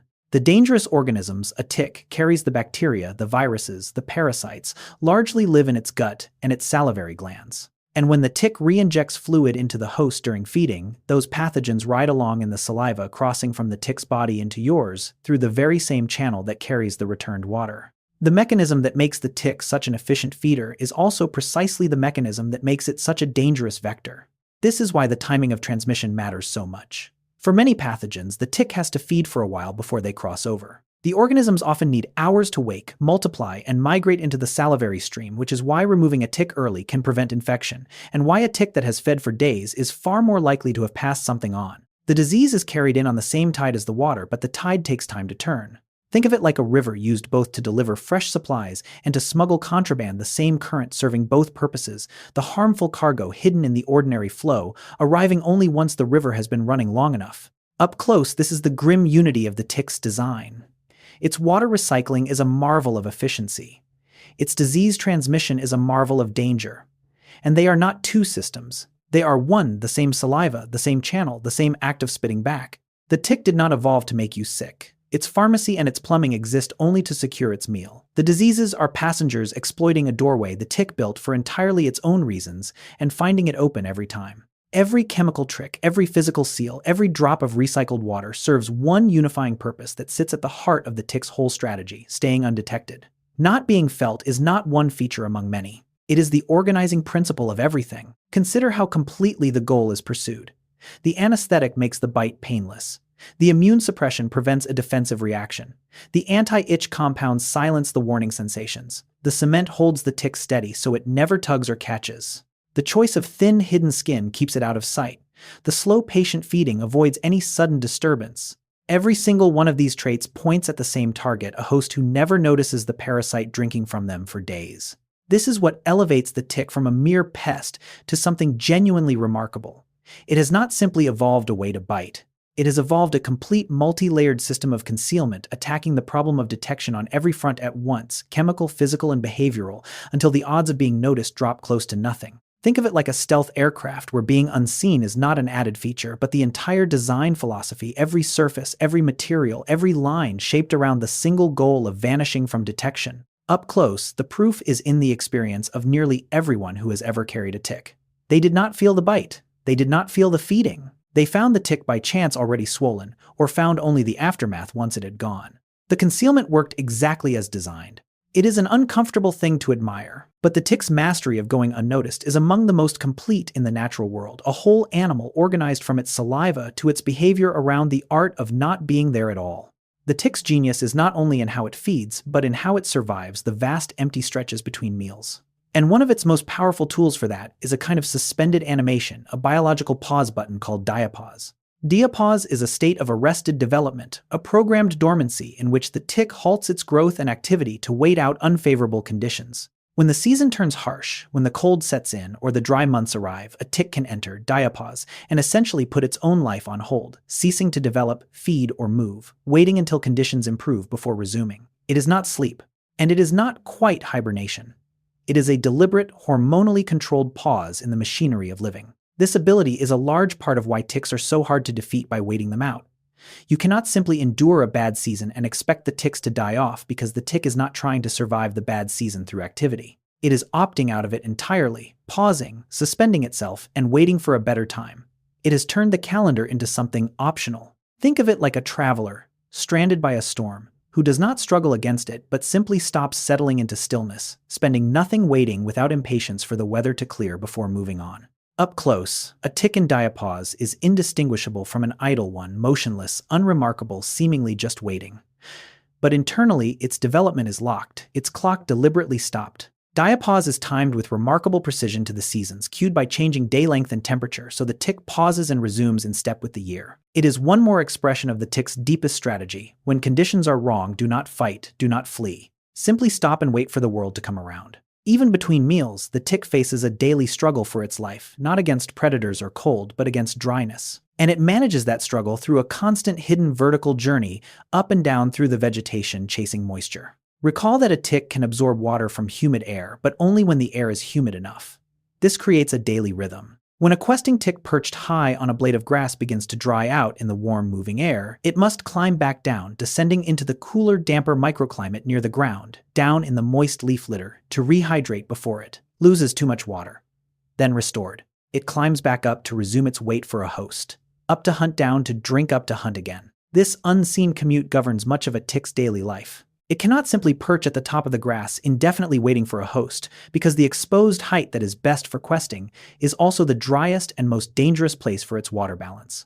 So it shuttles constantly between the two zones, the high ground where hosts pass, and the low ground where moisture pools, balancing the need to feed against the need not to dry out. Think of it like a lookout stationed on an exposed hilltop who must keep climbing down to a spring to drink, then climbing back up to watch, never able to stay at the post as long as the mission demands, always pulled back down by thirst. Up close, this is why ticks are most active and most numerous in humid conditions and shaded, moist ground cover, and far less so in dry, exposed, sun-baked terrain. The dry places kill them, the damp places sustain them. The humidity-seeking climb is the quiet, constant labor beneath the tick's patient wait, the daily price it pays, in effort and risk, simply to stay alive long enough for a host to finally arrive. The tick's whole life is governed by timing, not just the daily climb for water, but the grand seasonal schedule that dictates when each stage of its life goes hunting. Larvae, nymphs, and adults each have their season, and the calendar is written into the animal itself. Across the year, the different life stages of a tick become active at different times in a sequence tuned to the seasons and to the availability of hosts. In many species, the tiny larvae emerge and seek their first meal at one point in the year. The nymphs at another, the adults at yet another, a staggered schedule that spreads the life cycle across the seasons rather than crowding it into one. Each stage times its questing to when conditions and hosts are most favorable for it. This seasonal timing has real consequences for people. It is why the risk of encountering ticks and the diseases they carry rises and falls through the year in a predictable rhythm, peaking when the most dangerous stages are most active. The nymphs, small and easily missed, and often the most important carriers of disease to humans, tend to surge at a particular time of year, and the risk to people surges with them. Think of it like a bus schedule in which different routes run at different hours each stage of the tick's life, departing on its own timetable, the whole system coordinated across the day of the year rather than all at once. Up close, this timing is not a matter of chance. It is cued by day length, temperature, and humidity, the tick reading the season through its senses and its physiology, and launching each stage into activity at the appointed time. The seasonal calendar is one more layer of the tick's patient mastery, not just enduring time, but scheduling itself precisely within it so that each generation and each stage steps onto the stage exactly when its odds are best. The tick's timing extends even into how it finds a mate. For many hard ticks, the search for a partner happens in the least likely of places on the body of the host in the middle of the blood meal itself. For a great many hard ticks, mating occurs while the ticks are feeding on a host. The males and females find one another, not in the grass, not in some quiet corner of the forest, but right there on the animal they are both feeding upon, gathered together at the shared table of a living host. The blood meal is not only where the tick feeds, it is for many species where the next generation begins. This makes a strange kind of sense. The host is the one place where ticks reliably gather in numbers, drawn there by the same signals feeding at the same site. If you are a tick looking for a mate, the surest place to find another tick is on the animal you are both drinking from. The host becomes a meeting ground, an inadvertent gathering place where feeding and reproduction happen at once. Think of it like a crowded banquet, where the guests drawn together by the food end up finding their partners among the company, the meal, and the courtship unfolding at the same table, the one occasion bringing everyone to the same place. Up close, this means a single feeding host can carry not just ticks taking their meal, but ticks pairing off, mating the females, preparing for the enormous reproductive effort to come. Scientists note that this host-based mating is one reason ticks can spread and reproduce so effectively. The host does double duty, providing both the meal that powers reproduction and the meeting place where it happens. The animal being fed upon is unknowingly hosting the very courtship that will produce the next generation of ticks to feed upon others. If ticks meet and mate on the host, one question follows: how does a nearly blind wandering tick find a mate on a body as vast to its scale as a deer or a dog? The answer is chemistry again. Pheromones sense signals that ticks release to find one another. Ticks use pheromones, chemical signals released into the environment to locate and identify potential mates. A tick seeking a partner does not rely on sight, which it barely has. It relies on scent, detecting the specific chemical signatures that other ticks give off, following those signals across the host's body to find a mate. The same extraordinary chemical sensitivity that lets a tick detect a host through carbon dioxide and scent also lets it detect its own kind. These pheromone signals can carry several kinds of information, marking a tick as the right species, as a potential mate, even as a good feeding site. Some pheromones may help aggregate ticks together, drawing them to the same spot on the host, which then becomes a place where mating can occur. The chemistry does not just find a mate, it helps assemble the gathering in the first place. Think of it like a crowded, darkened room where no one can see but everyone is wearing a distinctive scent. And by following the right fragrance through the dark, each finds exactly the one they are looking for. Up close, this is a courtship conducted entirely in chemical language played out on the surface of a host that has no idea any of it is happening. Scientists have identified several distinct tick pheromones and studied how they work, in part because understanding these signals might offer new ways to control ticks, luring them into traps with the very sense they use to find each other. The chemistry that brings ticks together might someday be turned against them. Once a tick is aboard a host and ready to feed, it does not simply bite the first patch of skin it lands on. It searches, it chooses, and its preferences reveal a careful, if unconscious, calculation about where a bite is most likely to succeed. Ticks tend to seek out skin that is thin, warm, moist, and hidden places where feeding is easiest and detection least likely. On a human, this means the tick often crawls to particular regions: the backs of the knees, the groin, the armpits, the scalp and hairline behind and around the ears. These are spots where the skin is more delicate, where the tick can feed with less effort, and where a small, dark parasite is easily overlooked. The tick's crawl after boarding is a search for exactly this kind of favorable ground. This preference is why a thorough tick check focuses on those hidden, folded, warm regions of the body, the very places the tick itself is seeking out. Looking only at exposed skin misses the point. The tick is often headed somewhere, concealed somewhere, the host is unlikely to look or feel. Think of it like a squatter, seeking not the front room, but the quiet, sheltered corner of a house, a place warm out of sight and unlikely to be checked, where they can settle in unnoticed for a long stay. Up close, this explains the maddening tendency of ticks to be found in the most awkward, hidden spots. Not because they are hiding in any deliberate sense, but because those spots are precisely where their instincts, tuned by evolution, tell them the feeding will be best and the discovery least likely. The choice of where to bite is the last decision before the mouth goes in, one more quiet expression of a creature built at every step to feed long and go unfound. Put the pieces together: the search for thin skin, the cutting mouth, the anchoring barbs, the sealing cement, the chemical pharmacy, and what the tick constructs at the bite site is not merely a wound, it is a purpose-built feeding station engineered inside the host's own body. When a tick settles in to feed, it does not passively puncture and drink. It actively creates and maintains a feeding site, a small, managed region of the host's skin, held open and flowing by the tick's saliva, sealed and anchored by its cement, kept calm by its immune suppression. The tick engineers the conditions it needs, building a stable, productive feeding station out of what was moments before ordinary skin. Everything about this site is under the tick's chemical control. The blood is kept liquid, the immune response is held down, the pain and itch are silenced, the wound is sealed against the outside. The tick has, in effect, remodeled a piece of the host's body into a device for delivering blood, a feeding site that exists entirely for its benefit and is maintained actively throughout the days of the meal. Think of it like a prospector who does not simply find water but drills a well, lines it, caps it, and installs a pump, transforming a raw spot of ground into a reliable engineered source, then drawing from it steadily for as long as the work requires. Up close, this is the true nature of a feeding tick. Not a passive drinker, but an active builder, an architect constructing and running a small industrial operation inside a host that has no idea the construction ever took place. The unfelt architect is perhaps the truest image of the tick at work. It arrives unnoticed, builds unnoticed, operates unnoticed, and departs unnoticed, leaving behind only a small mark and sometimes a passenger as the sole evidence that anything was built there at all. Step back from the tick's dark purposes for a moment and consider an unexpected turn in this story. That same saliva, the pharmacy built to rob and deceive a host, has become one of the most promising natural sources of new medicines science has found. The hundreds of compounds in tick saliva are not just tools of parasitism. They are highly refined, biologically active molecules, each honed by evolution to perform a precise task inside a living body, and precisely that quality makes them valuable to medicine. Researchers study tick saliva intensively as a source of potential drugs, mining its arsenal for compounds that could be turned to human benefit. The very chemistry that makes the tick so effective a parasite makes it a treasure trove for pharmacology. Consider what those compounds already do. They thin blood with precision of interest for treating clots and strokes. They suppress specific immune responses of interest for autoimmune disease and transplant medicine. They numb pain of interest for new anesthetics. They dampen inflammation of interest across countless conditions. Each trick the tick evolved to feed unnoticed is a capability medicine has long been trying to achieve. Think of it like discovering that a notorious thief's lockpicking tools are so exquisitely made that surgeons want them for the operating room, the instruments of the crime turning out to be instruments of healing once placed in the right hands. Up close, this is one of the great ironies of the tick. The creature almost everyone regards as a purely harmful pest may hold in its saliva molecules that save human lives.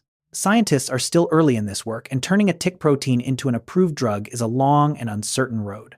But the promise is real. The tick spent 100 million years perfecting a chemistry to exploit the mammalian body. We are only now beginning to read that chemistry, and to wonder what borrowed and repurposed it might do for us instead. Before leaving the tick's feeding craft behind, it is worth holding the whole thing in a single view, because what looks like one simple act, a bite, is, in truth, many jobs performed at once, each by a different part of the same small machine.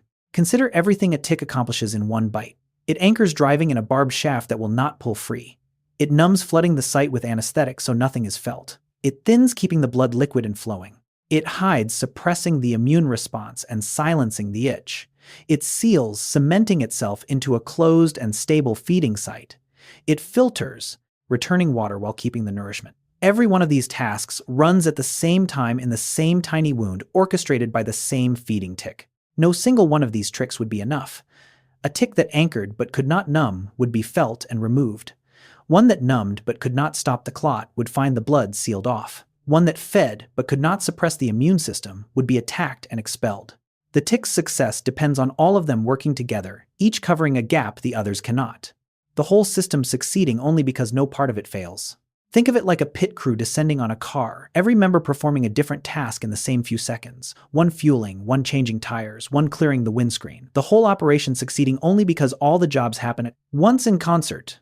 Up close, this is the quiet sophistication hidden in something people dismiss as a simple pest. The bite is not one action. It is a dozen actions integrated so seamlessly that from the outside they look like nothing at all. One bite, many jobs. It is the signature of the tick's whole design, a great deal accomplished invisibly all at once by a creature small enough to vanish in the seam of a sock. Gather the full portrait of the tick as a feeder and a single description rises above the rest. It is a patient engineer, a builder whose greatest tool is not any organ or compound, but time itself and the willingness to use it without limit. Everything the tick does at the feeding site is the work of an engineer assessing the ground, preparing the site, installing the anchor, controlling the conditions, managing the flow, maintaining the operation across days. But what makes the engineering succeed is patience. The tick is never in a hurry. It selects its spot without haste, feeds without haste, builds and maintains its feeding station across a span of days that no fast-feeding parasite would ever attempt. Its craft and its patience are inseparable. This union of skill and patience is the essence of the tick's feeding life. It does not overpower the host. It does not race to finish before it is caught. It works slowly, precisely, and completely trusting its concealment to buy it all the time it needs, and using that time to do the job thoroughly. The tick engineers its meal the way a master builder works a difficult site carefully, methodically, and in no rush at all. Think of it like a craftsman restoring something delicate by hand, who could never be hurried without ruining the work, for whom the slowness is not a flaw in the method but the very thing that makes the result possible. Up close, this is the tick at the height of its powers, anchored, sealed, feeding, building, controlling, waiting, every capability it possesses brought to bear on a single, unhurried, meticulously managed meal. The patient engineer is the tick's feeding self in full. And now the story turns from the meal to the life, that the meal makes possible, to the strange staged journey by which a tick grows, transforms, reproduces, and endures across a span of time that will stretch the imagination. To understand the tick's life is to follow a journey across not one host, but three, because a hard tick does not live and feed on a single animal. It moves through a staged existence, feeding at each stage on a different host in a life built around a small handful of separate hard-won meals. The classic hard tick passes through three feeding stages across its life: larva, nymph, and adult, and in many species, each stage feeds on a separate host, dropping off between meals to transform before finding the next. The larva feeds and drops away. The nymph later feeds on a new host and drops away again. The adult feeds on a third. 3 stages, 3 meals. And often 3 different animals spread across a life that can stretch over a year or more. This 3-host life is one of the reasons ticks are so effective at spreading disease. A tick can pick up a pathogen from one host as a larva, carry it through its transformation, and deliver it to an entirely different host as a nymph or adult months later. The staged life becomes a bridge carrying disease from one animal to the next, across time and distance. Think of it like a traveler making a long journey in separate legs, stopping at 3 different way stations to resupply, arriving at each with whatever was picked up at the last, carrying it onward to the next stop on the route. Up close, this means the small tick found on a person may be carrying something acquired from a mouse or a bird it fed on in an earlier stage of its life, long before it ever encountered a human. The 3-host journey is the frame on which the tick's whole life is built, each stage separated from the next by a transformation, each transformation powered by a meal, each meal taken from a different living host along the way. The journey begins, as all lives do, at the very smallest scale, with a larva freshly hatched from the egg, carrying only 6 legs and a single overriding drive to find its first meal. The tick hatches from its egg as a larva, sometimes called a seed tick, and at this earliest stage, it has just 6 legs rather than the 8 it will carry later. It is minute, often smaller than a poppy seed, barely visible to the naked eye, and it emerges into the world with no blood meal behind it, driven immediately toward the task that will define its life: finding a host and feeding for the first time. These larvae are so small and so numerous that they often go entirely unnoticed. They may hatch in large numbers together and quest low to the ground, waiting for a small host, frequently a mouse, a bird, or another small animal to pass close enough to board. That first host and that first meal is the gateway to everything that follows. Without it, the larva cannot molt, cannot grow, cannot advance. Think of it like a seed that has just sprouted and must find sustenance quickly or wither the whole future of the plant, hinging on securing that first nourishment before its small reserves run out. Up close, a seed tick is astonishing in its tininess, a mere fleck, 6-legged, already equipped with the sensory tools and questing instinct of its kind, already reaching for a host it has no guarantee will ever come. And here is a sobering detail. It is often at this very first meal, feeding on a small, wild animal, that the larva may pick up the pathogens it will carry for the rest of its life, the beginning not only of the tick's journey, but sometimes of a disease's journey as well. Having taken its first meal, the larva undergoes the first great transformation of its life. It drops from its host, finds a sheltered spot, and molts, shedding its small 6-legged body to emerge larger and 8-legged as a nymph. Once the larva has fed to fullness, it detaches from its host and falls to the ground, seeking a protected place in the leaf litter to undergo its molt. There, powered by the blood meal it has just taken, it transforms, shedding its old cuticle and emerging as a nymph, now bearing the full complement of 8 legs larger and more developed than the larva it was. The first meal has been spent, converted into growth, and the tick has advanced to the next stage of its staged life. This molt marks a real threshold. The nymph is not merely a bigger larva. It is the next distinct stage, ready to seek a new and often larger host for its second meal. And critically, if the larva picked up a pathogen during that first feeding, the nymph now carries it the disease preserved through the transformation, ready to be passed on at the nymph's own meal to come. Think of it like a traveler who, having completed the first leg of a journey and gathered supplies, sheds their worn gear for a larger pack and sets out again, carrying forward everything acquired at the first stop, now better equipped for the road ahead. Up close, a freshly molted nymph is briefly pale and soft, its new body not yet hardened before it darkens and firms into the small but capable 8-legged form that will go seeking its next host. The larva to nymph molt is the first hinge in the tick's 3-part life, the moment the smallest stage, having secured its first meal, spends that meal to become something larger and steps onto the next leg of its long and staged journey toward adulthood. Of all the tick's life stages, one deserves particular attention because it is the stage most dangerous to people. Not the adult, large and easily spotted. The nymph, small, hungry, and hard to see, is often the one that infects humans most. The nymph sits in the middle of the tick's life between larva and adult, and it is frequently the stage responsible for transmitting disease to people. The reason is a combination of size and behavior. A nymph is tiny, often no larger than a poppy seed or a pinhead, far smaller and harder to notice than an adult tick. Yet it is large enough and active enough to seek out and feed on humans. Small enough to go unseen, big enough to do harm, the nymph slips through the gap between the two. This is why the nymphal stage drives so much of the human risk from ticks.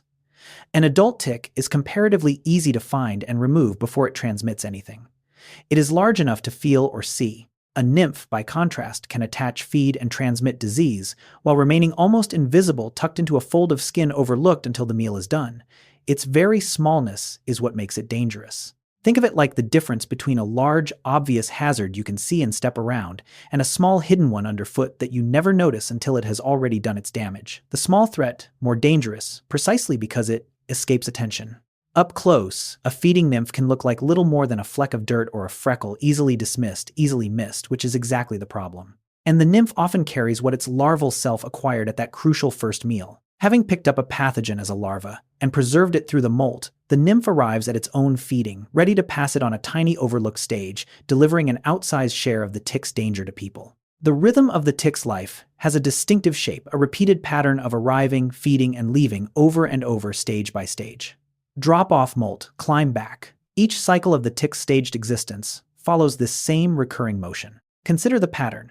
A tick at a given stage finds a host, feeds to fullness, and then drops off, falling to the ground to molt in shelter. Transformed into its next stage, it must then climb back up into the vegetation and quest anew, waiting for a fresh host to begin the cycle again. Board, feed, drop, molt, climb, wait, and then when a new host arrives, board once more. The tick's life is this loop, repeated across its stages, each turn advancing it toward adulthood. This cycle of leaving and returning is fundamental to how the three-host tick lives. It does not stay aboard a single animal. It uses each host briefly and intensely for a single meal, then abandons it, transforms in solitude, and seeks an entirely new host for the next stage. The host is a way station used and left behind again and again. Think of it like a ferry passenger who rides across, disembarks to change and resupply on the far shore, then boards an entirely different vessel for the next crossing, never staying with one boat, always leaving to transform before catching the next. Up close, this means that at any given moment, the tick population is scattered across every phase of this cycle, some feeding on hosts, some dropped and molting in the leaf litter, some questing on the grass, waiting to climb aboard the next. Passing animal, drop off, molt, climb back. It is the fundamental rhythm of the tick it will produce. Now comes one of the most visually astonishing facts about the tick: what happens to its body when it truly feeds. It engorges, it swells. A tick taking a full meal can balloon to many times its unfed size, transforming its whole appearance in the process. When a tick feeds to completion, it does not merely fill slightly. It engorges dramatically, its expandable body swelling as blood pours in until it has grown to many times its original volume. The flat, small, hard tick that first attached becomes a rounded, taut, blood-filled sac, its size increased so large that the fed tick can look like an entirely different creature from the one that began the meal. This is the expandable cuticle at work, stretching and growing to accommodate a meal of extraordinary scale. The transformation is not subtle. An unfed tick may be a tiny, flattened speck. The same tick fully engorged can be a swollen bead many times larger, sometimes compared to the size of a small grape or bean, where it began no bigger than a seed. The entire body geometry changes, ballooning outward as the meal accumulates. Think of it like a deflated balloon, small and flat and easily overlooked, slowly filling until it becomes a taut, rounded orb, many times its starting size, the same object utterly transformed by what it now holds within. Up close, across the days of a feed, this swelling is the most visible sign of the tick's meal, the one change dramatic enough to see plainly the flat speck becoming a rounded, blood-heavy body. The scale of this engorgement is worth pausing on because the numbers involved are genuinely hard to picture, which is exactly why the next fact renders them not as figures but as something the hand and eye can hold. Just how much does a tick swell? The figure sounds almost unbelievable. A feeding tick can increase its body weight roughly 100-fold drinking until it weighs about 100 times what it did when it began. A fully engorged tick can take in a meal so large that its weight increases by around 100 times its starting weight, and its volume swells enormously along with it. This is among the most extreme feeding expansions in the animal world, a creature routinely consuming in a single sitting a quantity of food that dwarfs its own unfed body many times over. The tick does not take a meal proportional to its size. It takes a meal that redefines its size entirely. To hold this in the mind, translate it out of numbers and into something the body understands. Imagine a person of average weight sitting down to a single meal and rising from the table weighing as much as a fully grown horse, the entire mass of the meal exceeding the diner's original body 100 times over. That is the scale of what a tick does rendered at human size. 100-fold. In one sitting, think of it like filling a small backpack until it weighs as much as the car it is sitting in the container, utterly overwhelmed by what has been packed into it, straining the very idea of what it was built to hold. Up close, this 100-fold swelling is why an engorged tick looks so grotesque and so unlike its former self. The body stretched to a scale its unfed form gives no hint of. Scientists point to this feeding feat as one of the tick's defining marvels. It is made possible only by the whole system already described: the expandable cuticle, the water recycling saliva, the slow patient feed, the storing gut. All of it exists to enable this single staggering act, a meal 100 times the size of the creature that takes it. Sit with that comparison a moment longer, because the human scale image reveals just how alien the tick's feeding truly is.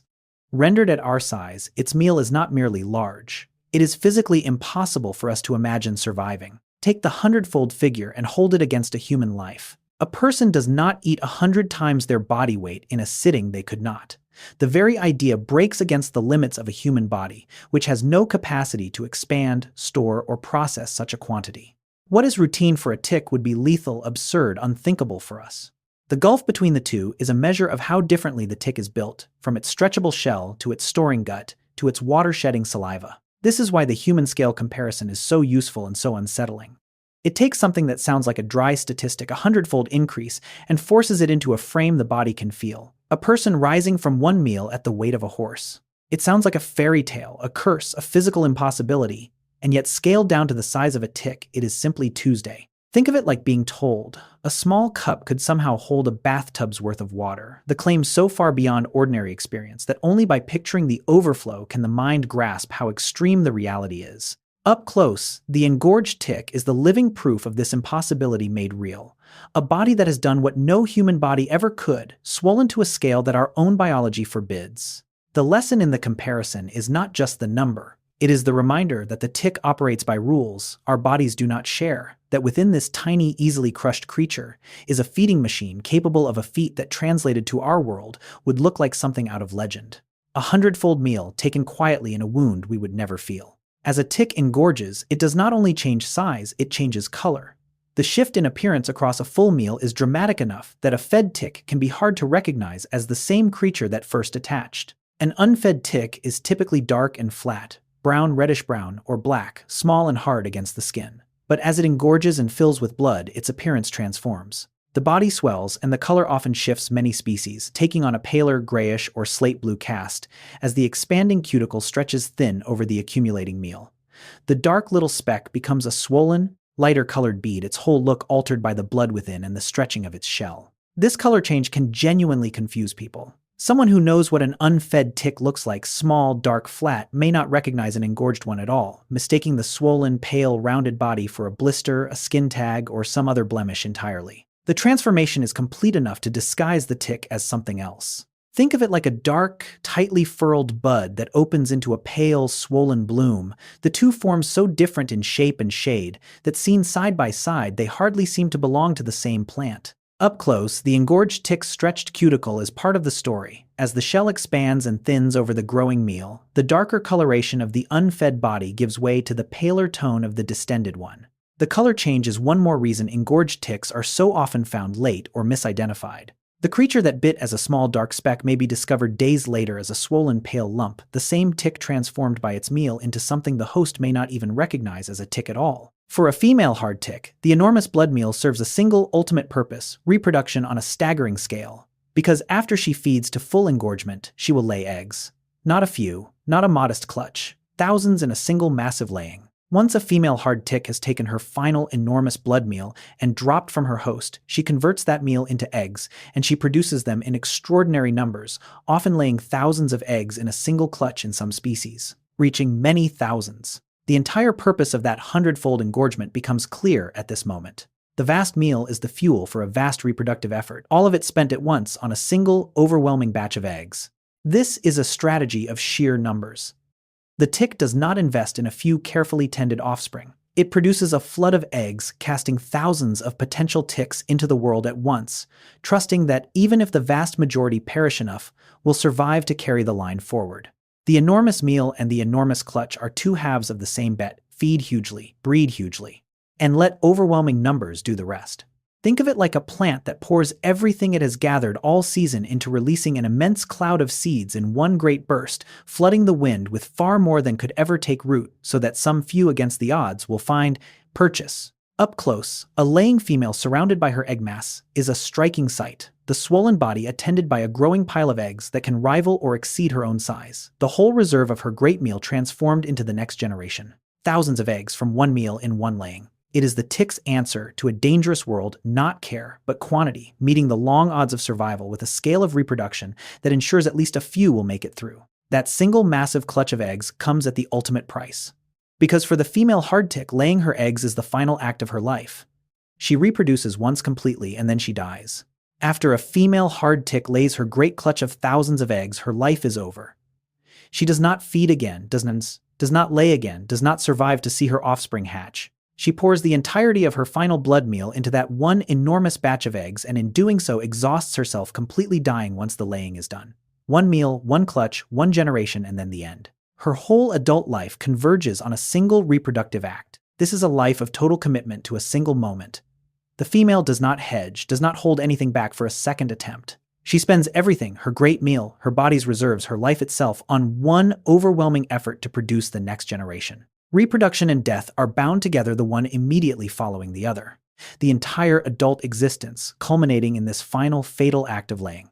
Think of it like a candle that has been shaped to give one brilliant, complete flare of light, burning everything it has in a single, sustained blaze and going dark the instant the fuel is spent. Up close, this gives the female tick's life a stark and singular shape. Everything builds toward the final meal, and the laying it powers, and once that purpose is fulfilled, the creature simply ends. It is a life measured not in comfort or duration, but in the completeness of a single act. The female tick asks for one great meal and spends it entirely on one great clutch, and having given everything to the generation that follows, she quietly, completely comes to her end.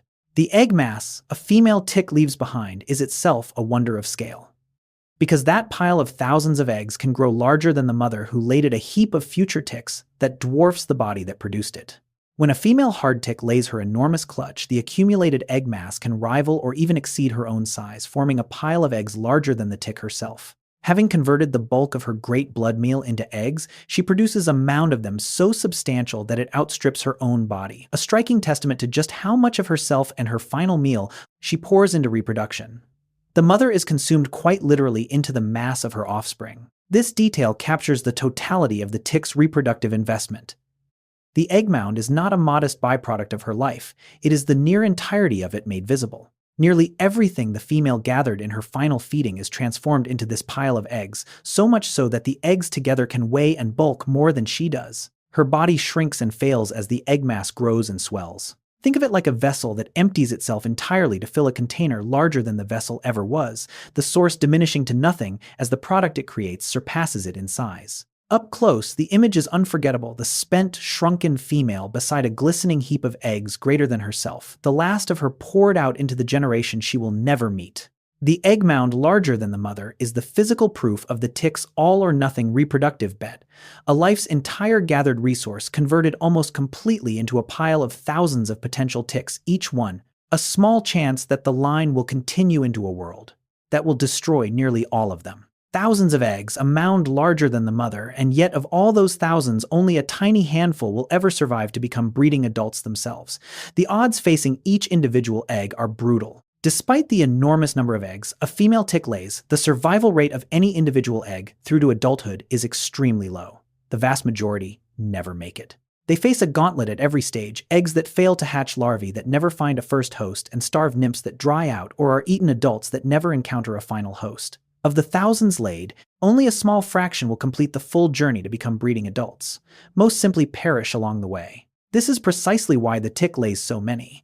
The enormous clutch is not extravagance, it is necessity. In a world where nearly every young tick will die before reproducing, the only way to ensure the line continues is to flood that world with offspring to produce so many that even a tiny survival rate yields enough survivors to carry on. The huge clutch and the harsh odds are two sides of the same reality. Think of it like scattering thousands of seeds across rocky, hostile ground, knowing almost all will fail to root, and sowing that many precisely because only by such overwhelming numbers will even a few find the rare spot where they can grow. Up close, this reframes the entire reproductive strategy. Each egg is not a promise, but a lottery ticket individually, almost worthless collectively, the only way to win against odds that would otherwise erase the tick entirely. Thousands laid a mere few surviving. It is the harsh arithmetic beneath the tick's success, a creature that endures not by protecting each offspring, but by producing so many that the world, for all its lethality, can never quite kill them all. If the hard tick's endurance impresses, the soft tick's is almost beyond belief. Because among soft ticks live some of the greatest fasting champions in the entire animal kingdom, creatures that can survive not months but years without a single meal. Soft ticks are capable of extraordinary feats of starvation, with individuals of some species surviving for many years between blood meals. Where a hard tick might fast for a season or a year, certain soft ticks push far beyond enduring stretches of years, without feeding their metabolisms idled so low that they can wait out enormous spans of time in a near dormant state. They are built for a world where hosts are rare and unpredictable, and they meet that world with a patience measured in years. This capacity is why soft ticks can persist in places and situations that would defeat almost any other parasite. A soft tick hidden in a burrow, a nest, or a crevice can simply wait for a year, for several years, until a host finally returns to that sheltered place. It does not need frequent meals. It needs only to outlast the emptiness, and at that it may be the finest there is. Think of it like a lantern turned so low that a single, small reserve of fuel keeps its faint flame alive, not for a night, but for years, burning so slowly that time itself seems to lose its grip on it. Up close, a fasting soft tick gives almost no sign of the marathon. It is running motionless, tucked away, seemingly inert, yet quietly alive through seasons and years that come and go without a single meal. The soft tick's multi-year fast is the tick's defining principle, carried to its furthest extreme, the power of profound slowness stretched across years. A creature that has made waiting itself into a form of survival, so complete that even the passage of years cannot exhaust it. How long exactly can a tick wait? The records are staggering. Some soft ticks have been documented, surviving well over a decade without feeding, waiting out spans of time that seem to belong to geology rather than to the life of a small arachnid. In documented cases, certain soft ticks have survived for many years without a blood meal, with some records reaching well beyond 10 years of fasting. These are not the norm, even for soft ticks, but they reveal the astonishing outer limit of what the animal can endure. A small creature holding on to life through more than a decade of complete starvation, waiting for a host that may, across all those years, finally arrive. Numbers like these strain belief. Consider how much of a human life 10 years represents. Consider how much changes in the world across a decade. And through all of it, a fasting tick can simply persist, unmoving, unfed, alive, a single organism, outlasting a span of years that would see countless generations of faster-living creatures born and die. Think of it like a message sealed in a bottle and cast adrift, surviving intact through more than a decade of drifting, carried across an emptiness of time, still whole, still waiting to be found when it finally washes ashore. Up close, such a tick reveals nothing of its endurance. It looks like any other, betraying no hint that it has outlasted more than 10 turnings of the year on no food at all. These records stand as perhaps the ultimate proof of the tick's mastery of patience, that a creature so small, so simple, so easily crushed, can nonetheless hold on to life across a decade of famine, waiting with a stillness that borders on the geological for the single meal that will let its long, suspended existence finally resume. Endurance like this reshapes the very timescale of the tick's life. Because a tick does not necessarily live a brief, fleeting existence. Many live for years, a lifespan measured not in the weeks of a mayfly, but in seasons stacked upon seasons. The full life of a tick from egg through its stages to reproducing adult commonly unfolds across years rather than weeks or months. With long fasts between meals, seasonal pauses, and slow development, a single tick's life can stretch across 2, 3, or more years from beginning to end. The tick is not a brief creature, it is a long-lived one. Its existence spread across an expanse of time that its tiny size gives no hint of. This longevity sits strangely against the tick's smallness. We instinctively associate tiny creatures with fleeting lives, the mayfly, the gnat here and gone. The tick overturns that expectation entirely, packing into its minute body a life that can outlast that of far larger animals, persisting through years of seasons, while creatures many times its size come and go. Think of it like a small, weathered stone that has sat in the same field for years, while generations of fast, bright, short-lived things have flourished and vanished around it, enduring quietly, outlasting them all by the simple virtue of not burning itself out. Up close, there is no way to read a tick's age from its appearance, no way to know whether the small creature before you is in its first season or has already outlasted several years of cold and drought and hunger waiting all the while. The tick's longevity is the frame that holds all its other endurances together. The freezing survived, the drought outlasted the years of fasting endured, for it is only because the tick lives so long and so slowly that it has the time to weather all of these and still at the last find its meal and produce the generation that follows. There is a deep and elegant logic connecting the tick's fasting to its long life, because in a real sense, starvation is what stretches its existence. The slower it lives, the longer it lasts, and hunger itself becomes the throttle that extends its years. When a tick goes without a meal, its metabolism drops to a near standstill, and in that suspended state, time passes for it far more slowly than for an active feeding animal. The long fasts are not merely survived. They actively prolong the tick's life because a creature spending almost nothing ages almost not at all. Starvation for the tick is not simply a hardship to endure. It is, paradoxically, part of what allows it to live so long. This inverts our usual sense of how starvation works. For most animals, going without food shortens life, hastening decline and death. For the tick, extended fasting can do something closer to the opposite, dropping it into a slowed, preserved state in which the clock of its life nearly stops so that it emerges from a long fast having aged far less than the calendar would suggest. The empty times do not consume its life, they suspend it. Think of it like a clock, whose hands can be slowed almost to stillness whenever there is nothing to mark. Passing through great stretches of time, having barely advanced its mechanism, preserved by the very idleness that would wear out a Buzier machine. Up close, this means a tick's true age, and the time it has existed can fall strangely out of step, the animal chronologically old yet biologically preserved by the long, slow, foodless pauses that stretched its years. And so the tick achieves something that feels almost like a quiet defiance of time itself, not by racing through life, but by learning to nearly stop to let hunger slow it towards stillness, and in that stillness to outlast patiently, completely the passing of years that would exhaust almost anything else that lives. Consider what all this endurance is truly for surviving the empty season, the hostless stretch, the long span when no meal comes at all, because the tick's greatest challenge is not finding food. It is surviving the vast intervals when there is none to find. A tick may spend the overwhelming majority of its life not feeding but waiting, enduring seasons, sometimes years in which no suitable host comes near. Its whole biology is built to survive exactly this, the empty stretch, the barren interval, the long hostless wait that fills most of its existence. The meals are brief and rare, the waiting is nearly everything, and the tick is designed, above all, to outlast the waiting. This reframes what the tick really is. It is not primarily an eater. It feeds only a handful of times in its whole life. It is first and foremost a waiter, a creature whose central talent is enduring the absence of what it needs, holding on to life through emptiness, persisting until the rare moment when a host finally arrives. Everything else it can do serves this one deep purpose: to still be alive when the meal at long last comes.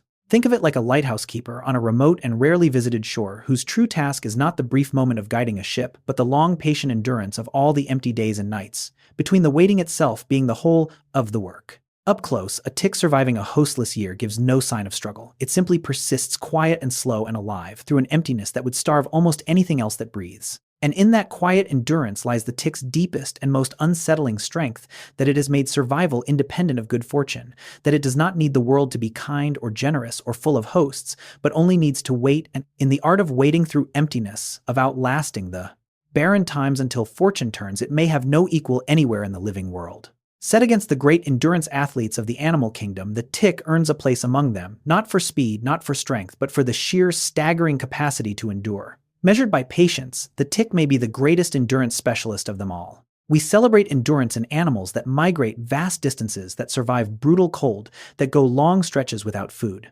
By the measure that matters most to it, the ability to persist through hardship and deprivation, the tick stands among the most extraordinary endurers alive, surviving, freezing, drowning, drought, and years of starvation, outlasting emptiness that would kill nearly anything else. Its endurance is not glamorous, but by the raw measure of what it can survive, it is profound. What makes the tick's endurance distinct is that it is achieved through stillness rather than effort. The migrating bird endures by striving. The tick endures by nearly stopping. It is the endurance not of the marathon runner, but of the seed, the spore, the thing that survives by reducing itself to almost nothing and simply outlasting the hostile world around it. And at that particular art, few living things can match it. Think of it like comparing a great long-distance runner to a stone that has weathered 1,000 storms, the one enduring through motion and will the other through sheer immovable persistence, each a champion of endurance but of two entirely different kinds. Up close, the tick shows none of the drama we associate with survival, no struggle, no visible effort, only a small creature quietly refusing to die through conditions that would end almost any other life. And perhaps that is the most humbling thing about it, that endurance in its purest and most complete form may not look like striving at all, but like this a tiny patient, unspectacular creature holding on to life with such quiet totality that freezing cannot claim it, drowning cannot claim it, and even years of hunger cannot claim it, until at last the world relents, and the long wait is finally quietly rewarded. Step back and behold the whole shape of the tick's life, and a single elegant truth emerges that this entire existence is built around one meal at a time, each stage staking everything on securing the next rare feeding in a life, organized entirely around the pursuit and survival of a handful of meals. The tick's life is not a continuous flow of eating and growing. It is a series of discrete, hard-won meals separated by long stretches of waiting, each meal enabling the single transformation that leads toward the next. Larva feeds and becomes nymph. Nymph feeds and becomes adult. Adult feeds and reproduces. A whole life spanning years organized around just a few meals, each one essential. Each one rare, each one bought with patience and staked upon for survival. This is perhaps the truest way to understand the tick. Not by its bite, not by its diseases, not even by its endurance alone, but by this fundamental shape, a life lived one meal at a time, in which the securing of each rare feeding is everything, and the long waiting between is simply the price of admission to the next. The tick has taken the universal need to eat and stretched it across years, making each meal a rare and pivotal event rather than a daily occurrence. Think of it like a long expedition provisioned with only a few resupply points across an immense distance, the entire journey structured around reaching each one, the vast stretches between them endured precisely so that the next can be reached at all. Up close, every strange feature of the tick finally makes sense in this light. The stretchable body that makes each rare meal count, the storing gut that stretches it across the emptiness, the profound slowness that survives the waiting, the deep, patient senses that ensure the next meal is not missed. And so the wonder of the tick resolves into something almost stately, a creature that has arranged its entire being around a mere handful of meals across a span of years, that treats each feeding as the pivot on which its whole existence turns, and that has in doing so become one of the most enduring and successful small creatures ever to wait patiently and completely upon the arrival of its next chance to feed. To grasp the tick fully, we have to reckon with its age, not the age of an individual, but the age of the entire lineage. Because the tick is ancient beyond easy comprehension. Fossil ticks preserved in amber date back around 100 million years to the age of the dinosaurs. Ticks have been found entombed in amber fossilized tree resin from roughly 100 million years ago, placing them firmly in the world of the dinosaurs. These amber specimens, frozen in golden stone, reveal ticks already recognizable as ticks already equipped with the body plan and the parasitic way of life we know today. The tick is not a recent arrival. It is a creature of deep time, its lineage stretching back across 100 million years and more. Let that span settle for a moment. 100 million years is a stretch of time so vast that the continents themselves have shifted across it, that entire dynasties of life have risen and vanished within it. And through it, the tick has persisted, not merely surviving, but remaining fundamentally the same, a design so successful that 100 million years found little in it that needed changing. Think of it like finding a tool in an ancient ruin and realizing it is essentially identical to one still in use today, a design so complete when first made that the passage of ages left it in all its essentials untouched.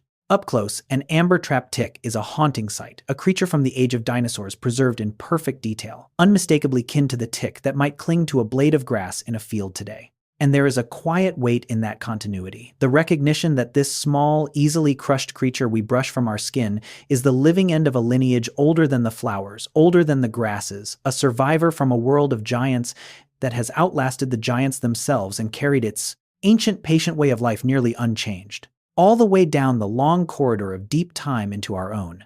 The connection between ticks and dinosaurs is not merely a matter of overlapping in time. In one extraordinary fossil, the link is direct and physical, a tick preserved in amber grasping a dinosaur-era feather, the parasite and its ancient world captured together in stone.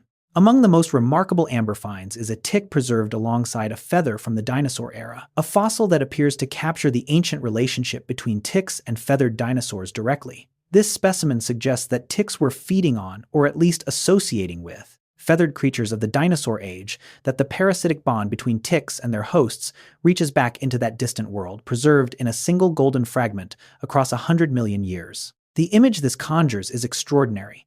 A tick, essentially like those alive today, entangled with a feather from the age of dinosaurs. A frozen moment of an ancient parasitism, a glimpse of the tick doing then in that vanished world what it still does now. The relationship we know today, tick and host, played out in the shadow of dinosaurs and captured for us to find. Think of it like uncovering a single photograph from an unimaginably distant past that happens to catch two figures mid-interaction, a chance preservation that freezes forever, a relationship that would otherwise have vanished without a trace. Up close, this fossil collapses the distance between our world and that ancient one. The tick gripping the feather, then, is doing what a tick gripping fur or skin does now.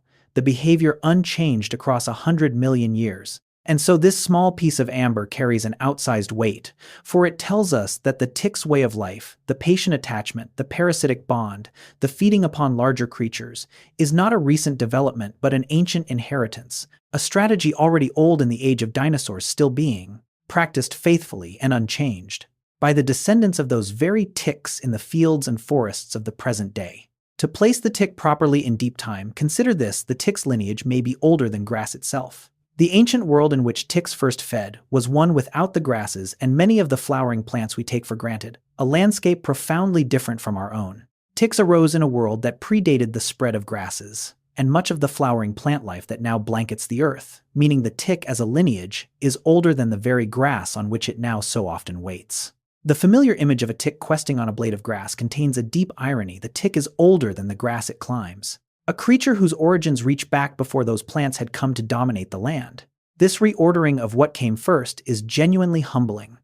We tend to imagine grass as a timeless backdrop, an ancient and permanent feature of the world. Yet the tick predates it, waited, fed, and endured in a world before grasslands, and only later found in the spreading grasses a convenient new perch from which to continue its ancient work. Think of it like discovering that a traveler on a well-worn road is in fact older than the road itself, that the path was laid down long after the traveler had already begun the journey, merely offering new ground beneath an ancient and continuing walk.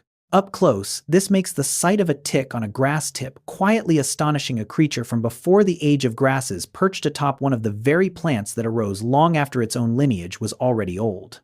And in that image lies the deep weight of the tick's antiquity. That it is not a product of the world we know, but a survivor from an older one, a creature that watched the grasses and flowers spread across the earth that outlasted the transformation of the entire living landscape, and that adapted its ancient patience to each new world, in turn right down to the grassy field where it waits. Older than the grass for a host to pass today. At the root of the tick's ancient success lies one of the oldest bargains in the history of life, the strategy of feeding on the blood of others. Blood feeding is among the most ancient and enduring ways of making a living, and the tick is one of its supreme and lasting practitioners. The habit of feeding on blood, drawing nourishment from the bodies of other larger creatures, is an ancient evolutionary strategy practiced by various lineages across enormous spans of time, and the tick is among its most successful and enduring exponents. To live on blood is to tap into a rich, renewable resource carried within nearly every large animal. And the tick discovered and perfected this way of life deep in the past, riding it successfully across 100 million years and more. There is a stark elegance to the strategy. Every large animal is in effect a walking reservoir of concentrated nourishment. A creature that can access that reservoir, that can breach the skin, draw the blood, and survive the doing of it, taps into one of the most reliable food sources the living world offers. The tick solved the hard problem of how to do this safely and repeatedly. And that solution has sustained its lineage across almost unimaginable time. Think of it like discovering an ancient and reliable spring that never runs dry, a source so dependable that those who learned to draw from it secured their survival, not for a season but for ages upon ages. Up close, every tool the tick carries, the cutting mouth, the anchoring barbs, the chemical saliva, is revealed as part of this ancient bargain. The equipment evolved to make blood feeding possible and to keep it possible across the long descent of time. And in the tick, we see this ancient trade carried to one of its highest forms of endurance, a creature that took up one of life's oldest ways of living, refined it into a system of extraordinary completeness, and has held to it faithfully across 100 million years, so that the bargain struck in that distant world is still being honored quietly and precisely by every tick that anchors into a host in the world of today. For all the dread it inspires, the tick is not only a taker in the natural world, it is also part of the great web of life, both predator and prey, woven into ecosystems in ways that reach far beyond its bite. The tick too is eaten. Ticks occupy a genuine place in the food web, serving as prey for a variety of other creatures even as they parasitize their hosts.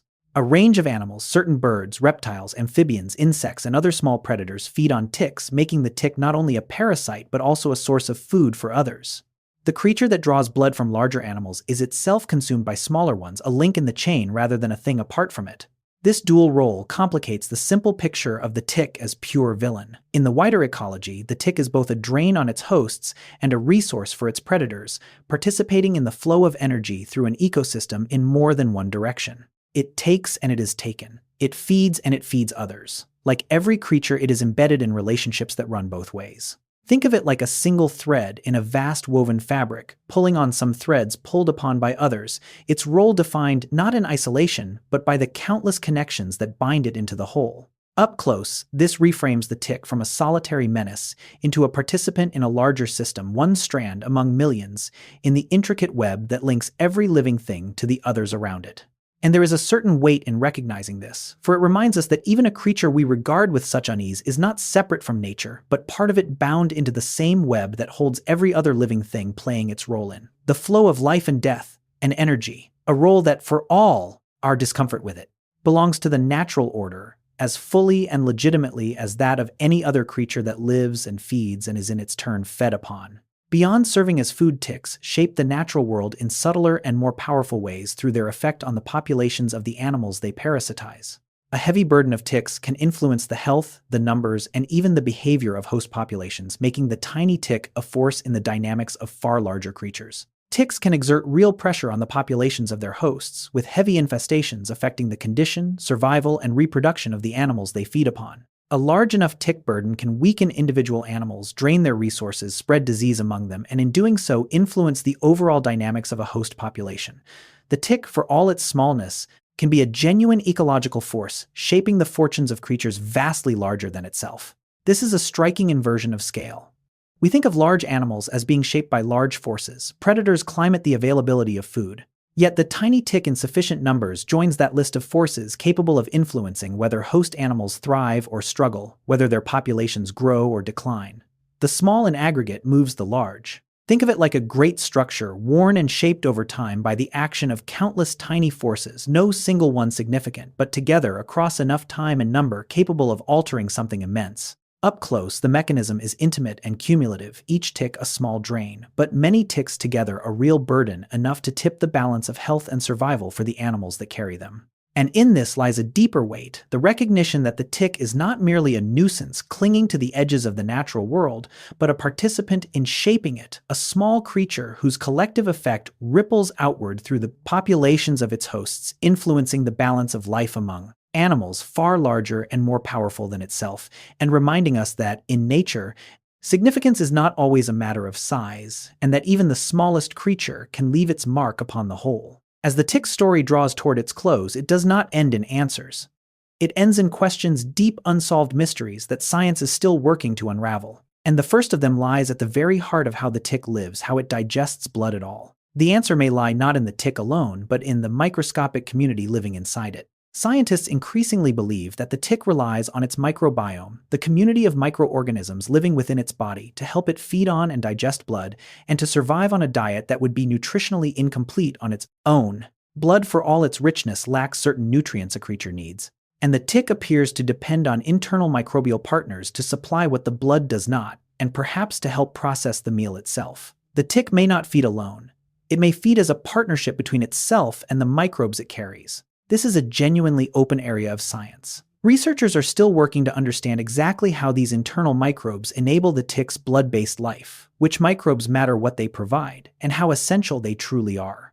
The picture emerging is of a tick that is less a solitary organism than a collaboration, its ability to live on blood depending on partners too small to see. Think of it like discovering that a lone survivor thriving in a barren place was never truly alone, that hidden companions unseen were quietly providing what the harsh surroundings could not. Up close, this means the tick we picture as a single creature may in fact be an ecosystem unto itself, its survival woven together with the microbes within it. And in this unfolding discovery lies a fitting weight for the tick's deep mystery, for it suggests that even now, after all we have learned, we are still uncovering the most basic facts of how this ancient creature manages to live that. The secret of its blood-feeding life may rest in a hidden partnership we are only beginning to understand, and that the tick, familiar as it seems, still guards fundamental mysteries about its own biology that science has yet to fully bring into the light. A second great mystery concerns disease itself, and it is one of the most consequential puzzles in all of tick biology. Why do some ticks transmit pathogens while others do not? Why does one bite pass on disease and another seemingly identical pass on nothing? Science does not yet fully know. Researchers are still working to understand why some individual ticks transmit pathogens and others do not, even among ticks that carry the same organisms. The factors that determine whether a given tick will successfully pass a disease to its host, the interplay of the tick's biology, its microbiome, the pathogen, and the host, remain incompletely understood. Two ticks may appear the same, may carry the same pathogen, and yet differ in whether they actually transmit it. Why remains an open question. This uncertainty has real weight because it sits at the center of the tick's danger to humans. If we could understand precisely what makes one tick a transmitter and another not, we might find new ways to predict, prevent, or interrupt the spread of tick-borne disease. But the answer is tangled in the intricate biology of the tick and its passengers, and it has not yet fully yielded to study. Think of it like knowing that some carriers of a message deliver it and others never do, yet being unable to tell from the outside which is which, the crucial difference hidden somewhere within. Up close, this means that even a tick known to carry a pathogen is an uncertain thing, its capacity to actually transmit disease governed by factors we cannot yet fully read. And in this open question lies a humbling weight for it, reveals how much remains unknown about even the most practically important aspects of the tick's life, that at the very point where the tick's biology meets human health, where understanding would matter most, there remains a genuine mystery, a gap in our knowledge about why disease flows through some bites and not others. A puzzle that science continues to pursue and that the tick for now still keeps largely to itself. A third mystery ventures into stranger territory still, the unsettling question of whether the pathogens a tick carries might reach into the tick itself and alter its behavior. Do the diseases manipulate their carrier? Scientists are still investigating, and the possibility is as fascinating as it is disquieting. Researchers are exploring whether the pathogens ticks carry might influence or manipulate the tick's own behavior in ways that favor the spread of those pathogens, subtly altering how the tick moves, quests, or feeds to enhance transmission. It is known in other systems that parasites can sometimes manipulate their hosts, and scientists are investigating whether something similar occurs with ticks and the organisms they carry. The question is open, the evidence still being gathered, the possibility genuinely intriguing. If it proves true, the implications are profound. It would mean the tick is not merely a passive vehicle for the diseases it carries, but is itself in a sense being steered by them, its behavior nudged toward whatever best serves the pathogen's spread. The passenger in this picture would be quietly influencing the driver, turning the tick into an unwitting agent of its own cargo's designs. Think of it like wondering whether the cargo a ship carries could somehow influence the ship's own course, a strange and troubling inversion of who is truly in control. Up close, this remains a frontier of research. Rather than settled fact, a hypothesis under investigation offered not as truth but as a genuine and open question. And in this speculative mystery lies a weight of a subtler kind, for it opens the possibility that the relationship between the tick and its diseases is even more intricate than we have imagined, that the tick may not simply carry pathogens, but may be in ways we do not yet understand, partly shaped by, to them, its ancient patient behavior, perhaps not entirely its own. And it reminds us that in the hidden depths of even this small and familiar creature, there may lie relationships and manipulations so subtle that we are only now beginning to suspect they exist at all. A fourth mystery reaches back to everything that has made this creature so remarkable, its almost unbelievable capacity to survive.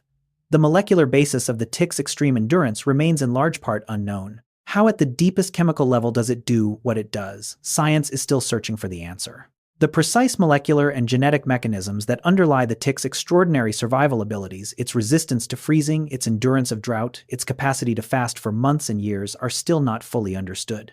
We can observe what the tick survives, but the deep biochemistry that makes such survival possible, the specific molecular machinery that allows it to withstand conditions that would kill almost anything else, remains only partially mapped.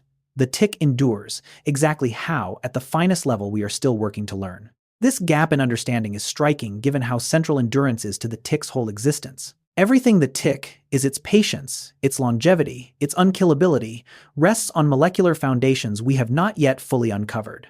The most remarkable things about the tick are at their deepest level still partly mysterious. Think of it like marveling at a structure that withstands every storm, every force, every assault of time, while still not fully understanding the hidden materials and design that grant it such impossible resilience. Up close, this means that the tick's greatest talents, the very abilities that have carried it across 100 million years, still hold secrets locked in its biochemistry, waiting to be read.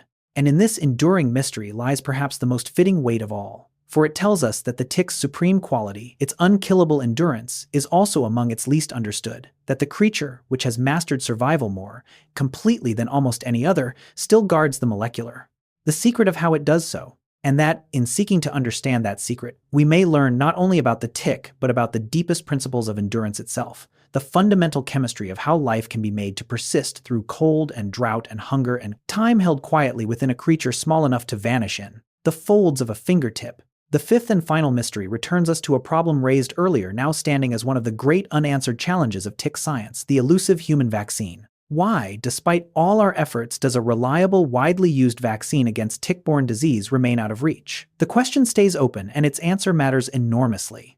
A workable, broadly used human vaccine against tick-borne disease has remained persistently difficult to achieve, and precisely why it continues to elude us, how to overcome the tick's shifting defenses, its complexity, its variety, is a question science is still working to answer. The difficulty, as we have seen, is rooted in the tick's own formidable biology. But the full path to a solution has not yet been found. The vaccine remains a goal pursued, rather than a problem solved. This unresolved challenge carries obvious human weight. A reliable vaccine could protect countless people from the growing burden of tick-borne illness, especially as ticks expand their range into new regions. That such protection remains out of reach, that the tick continues to outmatch this particular effort of human medicine, is a reminder of how genuinely difficult an adversary this creature is. Think of it like a summit that has been attempted many times and not yet reached, visible, sought after its conquest, deeply desired, and still for now beyond our grasp. Up close, this means the contest between human ingenuity and the tick remains genuinely undecided, the vaccine, an open frontier rather than a finished achievement. And in this final open question lies a weight that carries the tick's story fully into the present and the unresolved. For it reminds us that our long struggle with this ancient parasite is not over, that the tick still holds advantages we have not yet overcome, and that even now, armed with all our modern science, we find ourselves still working, still striving, still reaching toward a protection that remains just beyond our fingertips, locked away behind the same extraordinary biology that has made the tick one of the most enduring and formidable small creatures ever to share the earth with us. And so we arrive at the end, where the tick leaves us not with answers, but with the oldest patience on earth, and a handful of mysteries still unsolved. How it digests blood through its hidden partners, why some bites carry disease and others do not, whether the pathogens steer their carrier, what molecular secret grants its impossible endurance, and why, despite everything, a vaccine still eludes us. 5 open questions held quietly by a creature older than grass. The tick began as a thing of dread, the painless bite, the unbreakable grip, the diseases carried in silence. It became a thing of uncanny design, of awe-inspiring craft, of quiet wonder in its staged and enduring life. And it ends as a thing of weight and mystery, ancient beyond easy grasp, woven into the living world, entangled with our own lives in ways both old and startlingly new, and guarding still at its very center secrets that our science has not yet fully brought into the light. Think of it like standing before something you have studied closely for a long while, and realizing that the more clearly you have come to see it, the more plainly you can make out how much about it remains unknown, the understanding and the mystery growing together side by side.